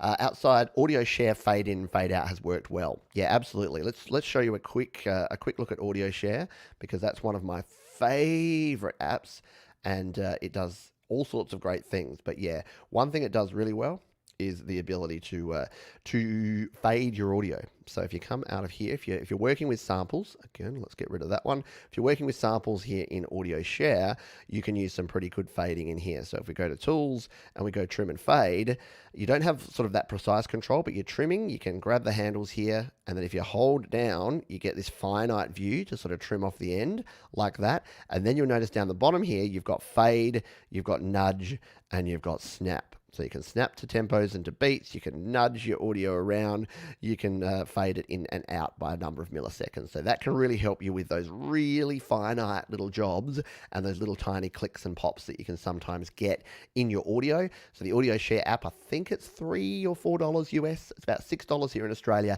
Probably the best few bucks you'll ever spend if you are an audio creator in iOS. I use it for everything. Even my home studio Q&A podcast, when I do the video version, I throw the whole video into Audio Share. I say, convert this to audio, normalize it, make it an M4A, and Audio Share goes, yep. And then I upload it straight to Anchor, podcast done. Simple as that. So great suggestion from Scott. I agree. Great suggestion, as well as the Elliott Garage, the segments by Elliott Garage does a great job as well. And Koala Sampler is fun. Koala Sampler is fun to play around with. I've never made a video on that, but I totally should because it's so much fun to do. Just scroll on down and see if we got any questions. So John, who we talked about with the automation. So yeah, chop up a sample tonight. Have a play with it. See how you go. Gary says I'm in and out, but heard automation. Gary is the automation king. Oh, and by the way, I won't completely spoil it, but we've got something special coming up, not this weekend, but next weekend with Gary. We're going to be premiering one of his new video here on the channel. I haven't even watched it yet. I'm filming my reaction to it. We'll then have a premiere of that and then a live chat with Gary. It's going to be ridiculously fun, and that's all happening next weekend, next Sunday in Sunday afternoon US time, and Monday morning, if like me, you're here in Australia, and probably far too late Sunday night for folks in the UK. I apologise. I know I do things at times that I try to do the best times, but doesn't always work. Let's come on down here. I think I'm pretty caught up with what's been going on here. Nearly, yes. I think we're there. I think I'm actually at the bottom of the chat. So that's cool. It's taken a while. Oh, and Jade, Audio Share is currently on sale, so grab it now. That's cool. What's it on sale for? I can't follow the link because I'm here in StreamYard. So we'll see how we go. And there you go. Jade's interviewing Gary too on how to app. There you go. $199 US on sale. I'm not sponsored by Audio Share, and I don't think the developers know who I am, or I've never spoken to them anyway. So yes, hashtag not sponsored, but yeah, I do recommend if it's $2, go buy Audio Share. Like, what are you doing? Just stop watching now. No, I kid. Go and download it, then come back and watch the rest of the show, because we've still got another half an hour, and I haven't even touched any of the content. There's been so many good questions and so much good suggestions from the audience here. Haven't even touched the content I'd pre-prepared. I thought, can I do a 2-hour show? Will there be enough in what people provide here for a 2-hour show? And I thought, I better have some stuff prepared just in case. So I did, but we haven't touched it. So anyway. The good news is that the other questions will just go into home studio Q&A on the weekend. So there you go. All good. So now I did have, Stu Cash is in the house. Stu, it must be about everything o'clock in the UK, but good to see you here. Let's come on over because we got some more stuff going on. Where are we? I'm in the wrong spot. So yeah, we spoke about Anthony's email. Now, shout out to Dell. Dell is another viewer has been emailing me recently and asking about microphones and audio interfaces. And I thought I'd throw this out here to the crowd because I talk a lot about using audio interfaces. It's no shock and surprise that my favorite audio interface is the Steinberg range. My UR12, I've just donated to a viewer. My UR22C, I'm using now. I've still got my UR44 over there that I'm going to be bringing back out again soon to try some like multi-track recording as well. So I love me my Steinberg interfaces, and they are for a consumer grade interface. They're really good. I had a question from Dell because Dell has the Samson CO1 microphone and a Steinberg UR12, and he was like, I like the audio quality, but I'm getting a bit of noise and a bit of hiss in the background, and I want to go to the next level. Here's what I want to do. So Dell's actually gone, and this will be interesting to find out how it goes. So he's gone and got the Shure SM7B. Now, if you don't know the Shure SM7B, you've probably seen it. If you've seen basically any high-level podcaster, they're probably using a Shure SM7B. It's that one. It's an end address dynamic microphone, but it's the one with the big kind of squared off end. You'll know the one. It's got the big capsule, big squared off end, sits in a little holster thing. It's a really cool mic. The problem is though that it doesn't send a very loud signal. So what you normally need to use with these Shure microphones, the SM7B and any other dynamic mic, because it doesn't use phantom power, if you're using consumer grade gear, you'll need something like a FET head or a cloud lifter. Now, these are little devices that sit in line with your XLR cable, and they do exactly what they sound like. They lift the signal so that you get more signal going into your interface. So what Dell is doing is he's going to buy, he's got on order the Shure SM7B and the cloud lifter, and he's going to see how that all comes together. Is that going to work in iOS on his iPad with his Steinberg UI12? So I'm fascinated to find out. I did say, look, I give you no guarantee, because what he may need to do is update the interface to something like an Audient. So the Audient ID4 is probably a better quality interface. It's going to have cleaner preamps. It's going to have a slightly better converter than the Steinberg interfaces. So that may be something he needs to consider if it doesn't work out. But I'm fascinated because I've considered doing it myself, except for the fact that I'm a little concerned that anytime you go too far up in quality in one thing, then you almost have to balance it out. So it might be overkill to be using a Shure SM7B with a Steinberg UR series interface. But because Dell is about to find out, we're about to find out too. So that'll be interesting. And Dell asked a good question, which is, what's the difference between, because you can get interfaces at the $30 level. Shout out to my buddy Patrick over at the GarageBand Guide. He just reviewed the Behringer UM2, the Euphoria. Spoiler alert, he's not a fan. You got to go watch that review, Jade. If you're here and you can find the review, drop it down, because people should be checking that one out. Or just go to the GarageBand Guide. It's Patrick's latest video over there, and yeah, his review is always funny, always informative. So check out Patrick's review of the Behringer UM2. But that's like a $30, $40 interface, and it sounds like a $30, $40 interface because it's 16-bit. I mean, it's still, you can still plug in, it's got phantom power, but the preamp's a bit noisy, the build quality's a bit dodgy, the converters in there doesn't give you the best quality audio. And really, once you get past that, so once you go from 16-bit to 24-bit, your Steinberg UR12, a $100 interface, is 24-bit 192 kilohertz audio. Like, that's the best quality audio that you're really ever going to want to see or use anywhere. So what is it that makes an Apollo interface or an Audient interface or these higher end interfaces, the Claret series from Focusrite as opposed to the Scarlett? What makes them so much better? Most of it actually comes down to the preamp. So the quality of the preamp that's really clean, that allows you to turn up a bunch of gain without introducing noise. That's sort of the number one thing that you get. The number two thing is the converter. So the quality of the converters, which is the analog to digital and digital to analog converters. So you need analog to digital because if you plug a microphone in, that's an analog connection. Your XLR connection is analog. It's got your balance connection there with your ground.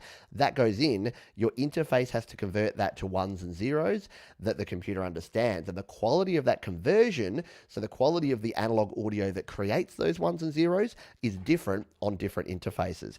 The same with the other way around. So when it's playing back from your digital audio workstation, the quality of the digital to analog conversion coming out of your headphones or your speakers is also the other part of the converter. So if you're looking at different interfaces and you're like, these have identical specs, because you hit this point where you're like 24-bit audio, 24-bit audio, 192 kilohertz, 192 kilohertz.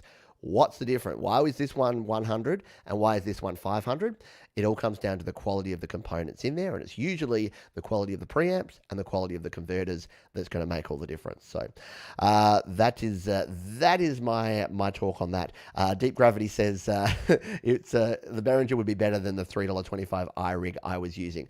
I mean, yes, it probably would be slightly better. At least it's a digital connection. But again, because it's doing the analog to digital conversion and the converters in there are not great, then yeah, keep that in mind. That being said, by the way, I know a lot of people that use the Behringer HD series, which are 24-bit, and they get really good recordings. I think Glenn Clark over there in New Zealand, I think he uses the Behringer HD. I think our buddy, the Orells, James Matthew Orell, I think they use the Behringer HD series, and they rave about them. So yeah, you can still get decent quality stuff from Behringer. Don't just say that everything Behringer is bad. I mean, some of it is, but not everything. But yeah, keep in mind that the specs that you're looking at there, because that's the thing. Alrighty, and there is Patrick's Behringer review. There you go. Down below that Jade has dropped. David Asher says that the 7B works on a Scarlett. Would think it's similar to Steinberg. Yeah, so I think it will. And here's the thing, it'll work. You'd be able to plug it because it's just a dynamic mic. Like, this is a dynamic mic. This AKG, look, I still got the $25 Cashies sticker on it because I was a bit proud that I got this, the D95S. It's only about a $60, $70 mic, but I got it for $25 because sometimes Cashies know what they've got and sometimes they don't. So yeah, a microphone like this there's a caption on the top there. It's a dynamic microphone. It's end address. So yeah, you can plug this in as I did before, and you do have to turn the gain up a little bit, so you may get a little bit more hiss in there, but it works plugged straight in. The SM7B would probably be exactly the same, but to get nice, clear audio going into my iPad or iPhone via the Steinberg UI22, I would imagine using a FET head or a cloud lifter would be a good thing. And yeah, Behringer makes some good pedals too. Exactly. And Sion says he's got the, what was that? Needed a 4-channel interface. I think you said you got the HD. Yeah, the 202 HD. So yeah, the HD series by Behringer are actually good. And if it's that or nothing, use it. Like again, I say this every time I mention gear. And yes, by all means, you can go to my gear guide. You can check out the gear. You can buy gear. But the gear is the secondary part. The actual recording, like you having the knowledge to record and the passion and a good song and the desire, that's always number one. The gear is always secondary. It is just the tool. Some people say I'm the tool, but no, the gear is the tool. I'm just a different kind of tool. Alrighty, let's continue on here. Gary says, I just plug whatever I have on hand into my phone. I don't know any better. And that's what I'm saying. Just plug in whatever you've got and go with it. Question here from Sion. Have you sampled an inter-app audio via the sampler on GarageBand? I have not. I have not sampled an inter-app audio app via the sampler on GarageBand. Should we try? Should we give it a crack? That sounds like something fun to do. Something else to add to our Frankenstein guitar song that we've been creating in this video. So let's jump over to the iPad, shall we, and check out the sampler, because I don't think I've ever done this. So I'll pop your head off the screen there for a moment, Sion. Let's come in and take a look. So we'll hit the plus button here. We'll go into the sampler, and what we can do is for our input, we can select the input here, and the input can either be channel 1 or 2. So as we saw before, when we have our microphone on, check 1, 2. It's not coming through because it's not being monitored. There we go. Check 1, 2, 3. So that's monitoring through there. But if we don't want to use this, we can actually connect an inter-app audio app. Now this will be interesting. What inter-app audio apps do I actually have on here? That's the next question. Oh, I've got the steel guitar. I've never used the steel guitar. Should we just have a crack? Oh, we've got all those ones. Koala Samplers on there. Ravenscroft's there. Why don't I stay in my lane and try Ravenscroft, because I've never tried this before and this could be fun. So let's grab the Ravenscroft 275. There it is. It's in there as the inter-app audio. Now again, I've never done this before, so do we need to tap on there? And yet okay, it can do that. So yeah, here in the top left corner, we've got our thing there. So what we should be able to do is, now I was in D, wasn't I? So what I'm going to do is I'm going to sample a D chord here. Let's use a different. Let's use something like a different preset here. I want to use like the old jazz because I like this old one. So we're just going to sample that into our sampler to use in our project. So if we hit the record button there, is that how we do it? It's not doing anything. If I hit the record button, it just pops straight back up again.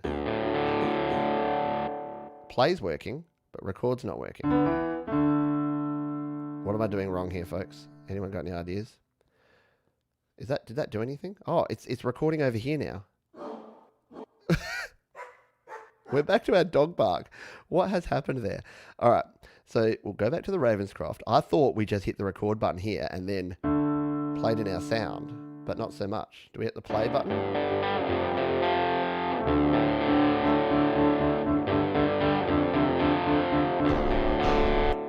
I don't know what's happening here. Let's play this back now. So it worked, but I'm buggered if I know what I did there to actually make it work. It didn't look like it was working, but it worked okay. So that's okay. So we've got this here. And look, we can bring it on down. So let's go really down. No, it's probably too low. This could be nice sort of pad out here, so. All right, let's try this. We'll hit the record button. 2, 3.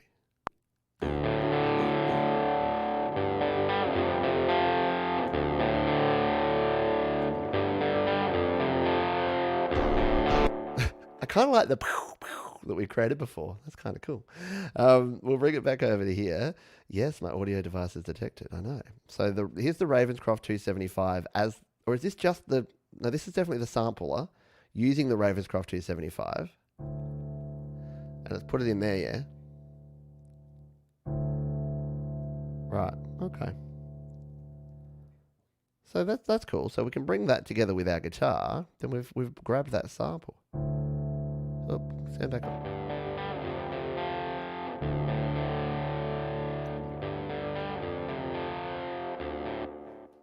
And why don't we just loop that for good measure?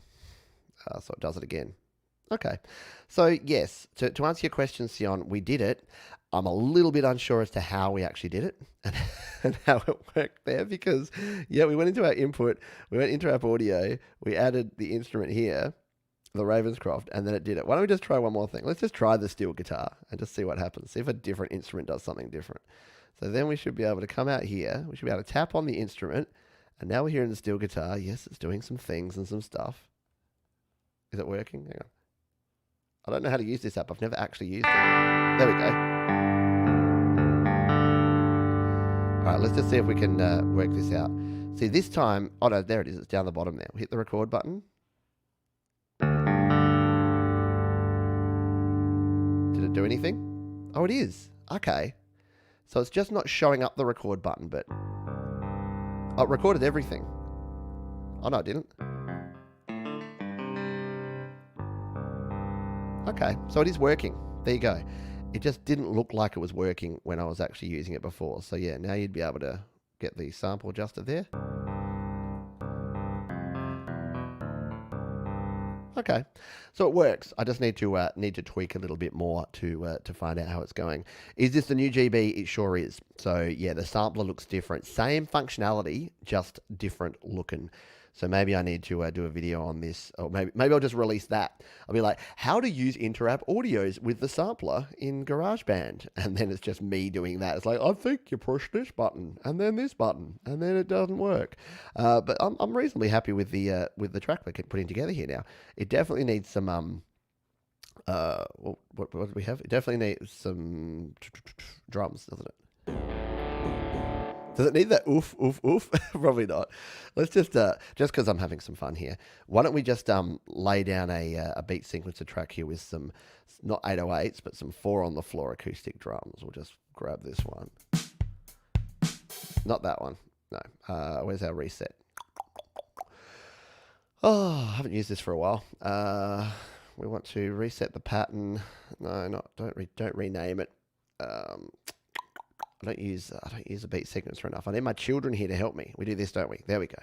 Here and new blank pattern. Okay, all the way to the start. New pattern. All right, cool. So we just want it to be like a 4 on the floor kick. All right, so we want that for like the first half. So let's just record this in. 2, 3, 4.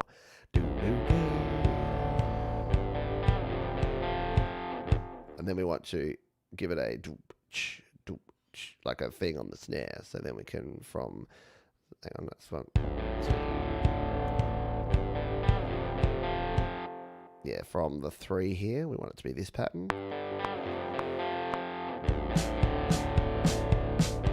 No, we don't. Did anyone else see that coming? You're like, Pete, you didn't want to do that. You want to put the snare hits on where the kicks are. Otherwise, it's going to start sounding like a polka song. All right, let's try that again.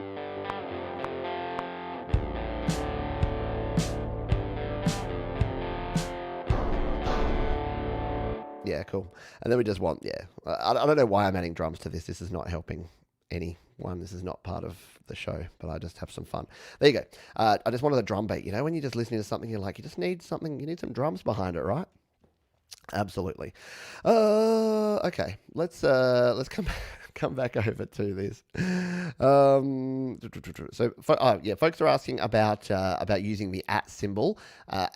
For some reason, if you're on mobile and you're trying to talk to someone in the chat of a YouTube live and you use the @ symbol, it won't work. If you use it on a desktop browser, or if you're in Safari or Chrome on your iPad or iPhone, it'll work. But yeah, it's one of my annoyances. I watch a lot of other folks doing stuff live, and if you @ message their name, it won't work. It won't bring them up and highlight them properly. So yeah, go figure. And I can't do it either from here. So I can't chat, but I can talk to the camera. So it's all good for me. How are we for time? We've got like 15 minutes left. So it is your last chance here. I'm going to have a quick drink. Let's try that little testing again. So I'll have a quick drink. We'll be back in about 3 seconds with the final section here on what are we calling this? GarageBand Help Desk. Cheers.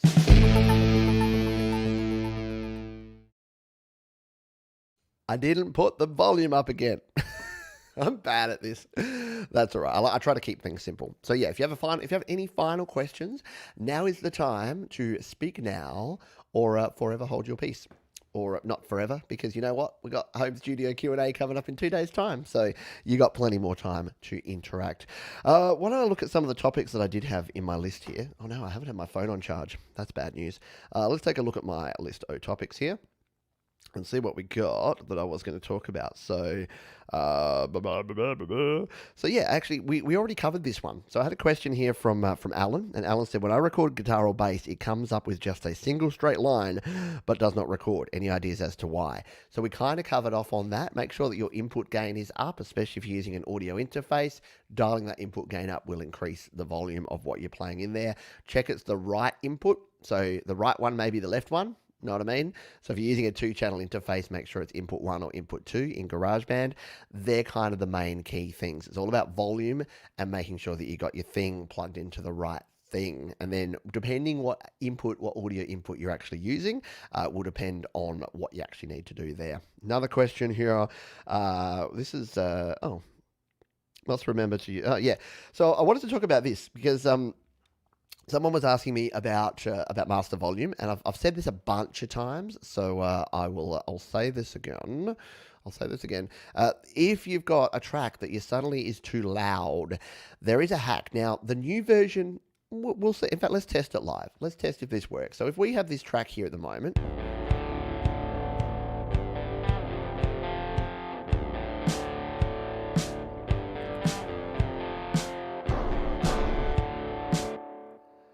You know what we need? I'm getting so pedantic on this for this thing. We need some reverb on these weird little explosions here so that they go.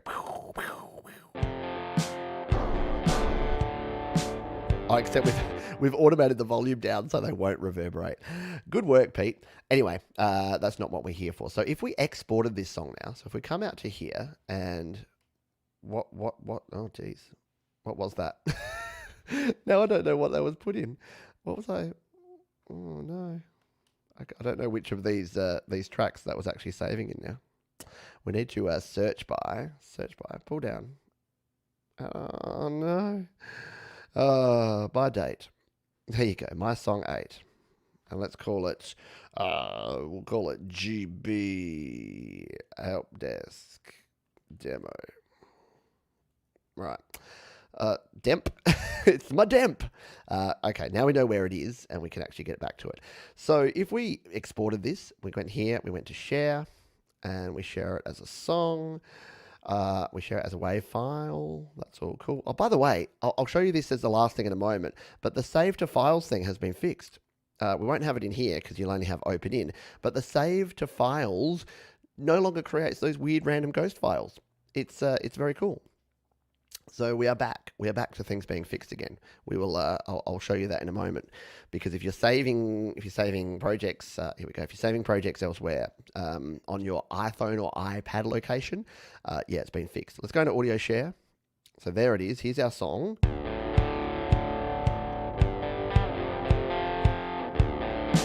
Playing all right there, yeah. So this bit here with these explosions is probably sort of a bit loud. So what we might try and do, let's just see what this is like now in the new version and see if it will actually turn down the volume of a lot of this stuff to give us a little more headroom. What you may know is that GarageBand will auto-normalize, which means it'll automatically bring the track up to 0 dB if you have a track like this or anything, and you can see there, that's why these peaks are going right up here. Even though I had the volume down pretty low, when we go back to GarageBand here, and we go back into our track, even though it was getting not really anywhere near up there, if we see the play button here, see it's not really getting up anywhere near there when you're playing it there. But yeah, when we actually exported it is. Why am I not getting sound now? I think my iPad's given up the ghost. It hasn't brought the sound back in here. We're just going to need to unplug and plug back in my audio interface. Sometimes switching between apps, it kind of hijacks the audio and then you don't have it back again. Oh, and now the iPad has completely gone. It's stopped mirroring. It's given up the ghost. It said, you've been yammering on for 2 hours, Pete, and I'm actually kind of done. I don't really want to display anymore. I don't want to play this game. I'm bored, and you're on your own. But I say, no iPad. It's a bad iPad. All right, we'll see if we can get things back. It has brought it back up. No, it hasn't. It really has given up the ghost, hasn't it? Well, there you go. We'll keep trying. We'll give it one more try. And then otherwise we're like, well, thanks, everyone. The iPad has decided the show's over. Come on. You can do it. Do your thing. There it goes. All right. It's using it, but it's using AirPlay, so it means the audio is going to be a bit crappy for this last bit. So there you go. Reflector is back, and we've got it. So the one thing I was trying here is, if we expand, we'll embiggen this one. The thing that I was trying here was this. If we come in here, you can actually add an FX track, and if we just record any old thing in the FX here, turn the volume up. Oh, wow. The sound is completely gone now. Oh, it's had it. It's had enough. But we should be able to just show this. So we'll just delete that out because we don't actually want that FX. But we can use the EQ here to turn down the overall volume. And it's going to do this. Like, it didn't used to do this weird pattern thing, but now it does. And goodness knows why. But it turns down like that. So if we do, let's just go nuts with it. Let's turn it down like 20 dB, make it super quiet. What GarageBand will do is it'll still say, I'm still going to auto-normalize it, Pete. You can't get away from me that easily. So we'll come back in here and we'll export this and we'll just see what the difference is going to be. I'm just going to come off the screen here for a moment. I'm just going to go song and wave file just as it pops up here and hit open in, and that'll start exporting. And there we are. We're going to export.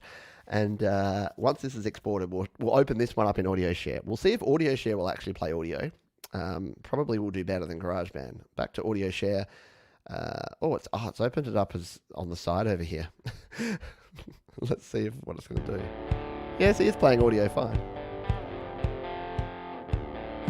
So that's the new version of that. Here's the other version. Yeah, it's not doing anything very different here now. It's the wrong sort of track to do this. But if you have a track where you're finding a whole bunch of peaks are up there, like you've overloaded your audio, turning it down using that master, that FX, is actually a pretty good idea. So I'm so lost now because I've got so many things open here. Let's go back to GarageBand. Oh, I do like this stuff. Jade Star did a video about this before. I find my problem is getting it back to where I want it. So I open up this stuff and then I can't work out how to get it gone again.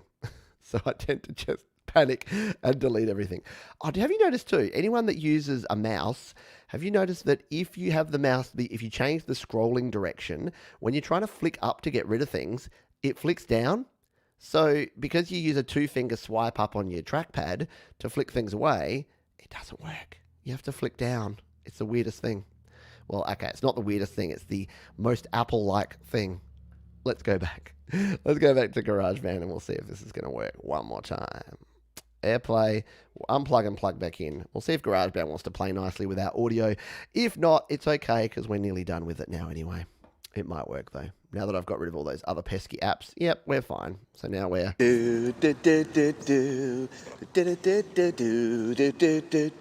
What did I just open up? I opened up a different project that's me going do all over the place. Alrighty, where are we at? Yes, we've got about 5 minutes left to go. I mentioned that I was going to talk about something, and then I went off on a tangent, and then I completely forgot. If anyone remembers what I was actually going to talk about, feel free to let me know.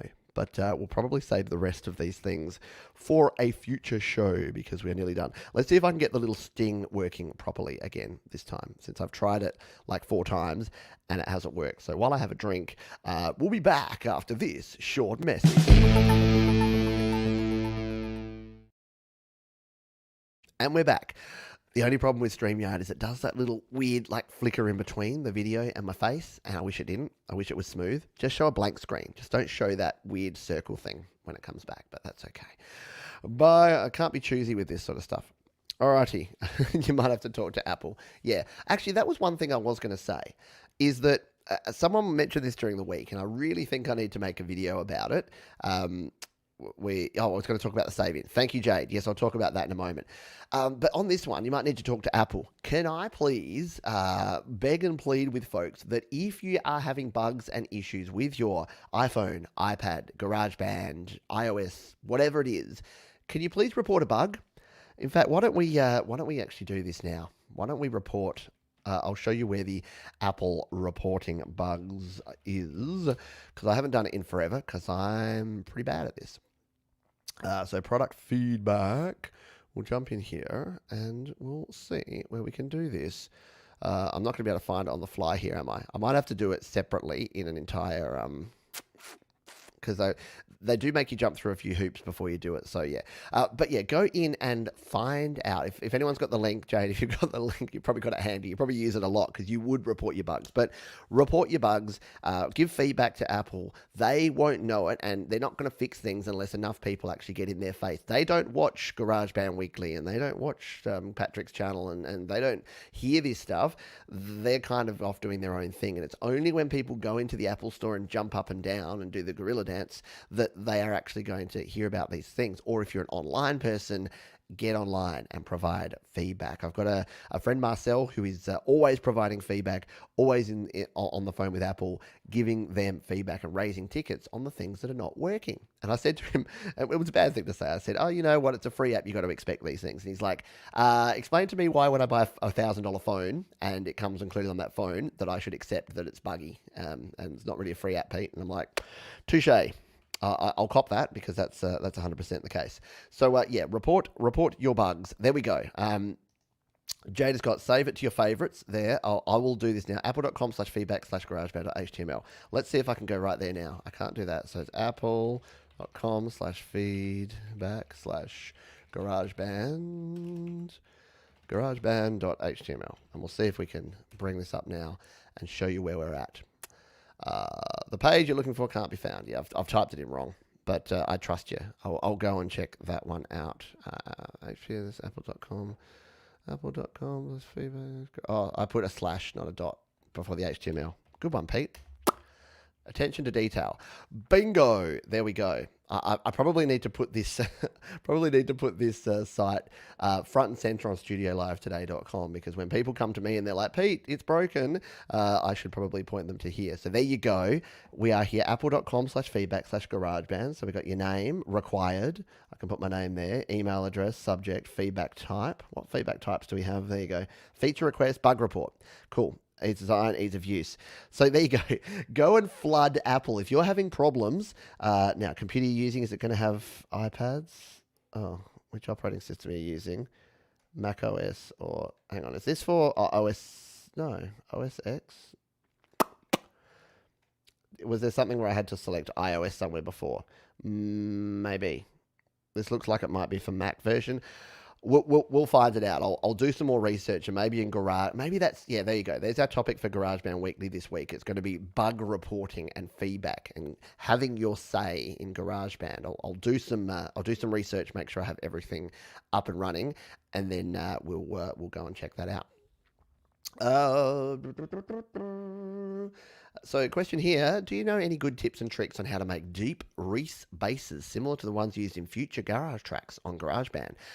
Not really. I would jump over to the GarageBand users Facebook group. There are a heap of electronic music producers and creators over there that have probably got a lot better ideas than I do. I tend to, if I want to do something like that, I will grab an Alchemy Synth bass patch. So just go into Alchemy Synth, go into the basses, find something that's about there, and then tweak it. The good thing about Alchemy Synth, I'll show you real quick over here because we're out of time.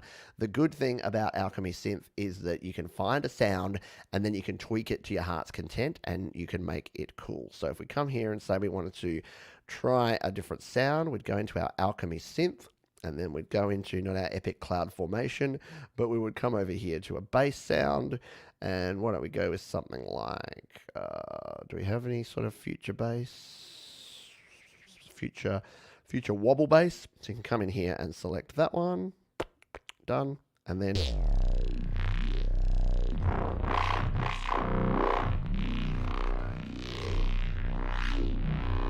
Again, you can change the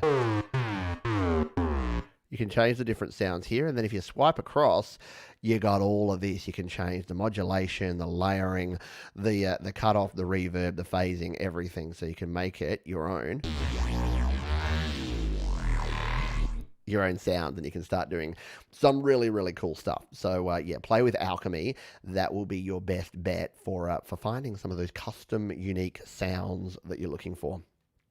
Alrighty, let's continue on. Oh, Thomas, I'm so sorry. GarageBand just updated itself on my iPad. Auto updating should be turned off. Oh, well, welcome to it. Yeah, so Jade sent the Mac one, sent the right one. Cool. Well, yeah, what I'll do is I'll put a link to that in the description of this video, and then if you tune in to GarageBand Weekly on Sunday afternoon or Monday morning, depending where you are in the world, we'll talk more about bug reporting. We'll make it our bug reporting special. Let's get in front of Apple and tell them what we like and what we don't like. And remember, feedback is two-way. Like, let's not just push negativity into the world. If you really like the Alchemy synth sounds, you can tell them that as well.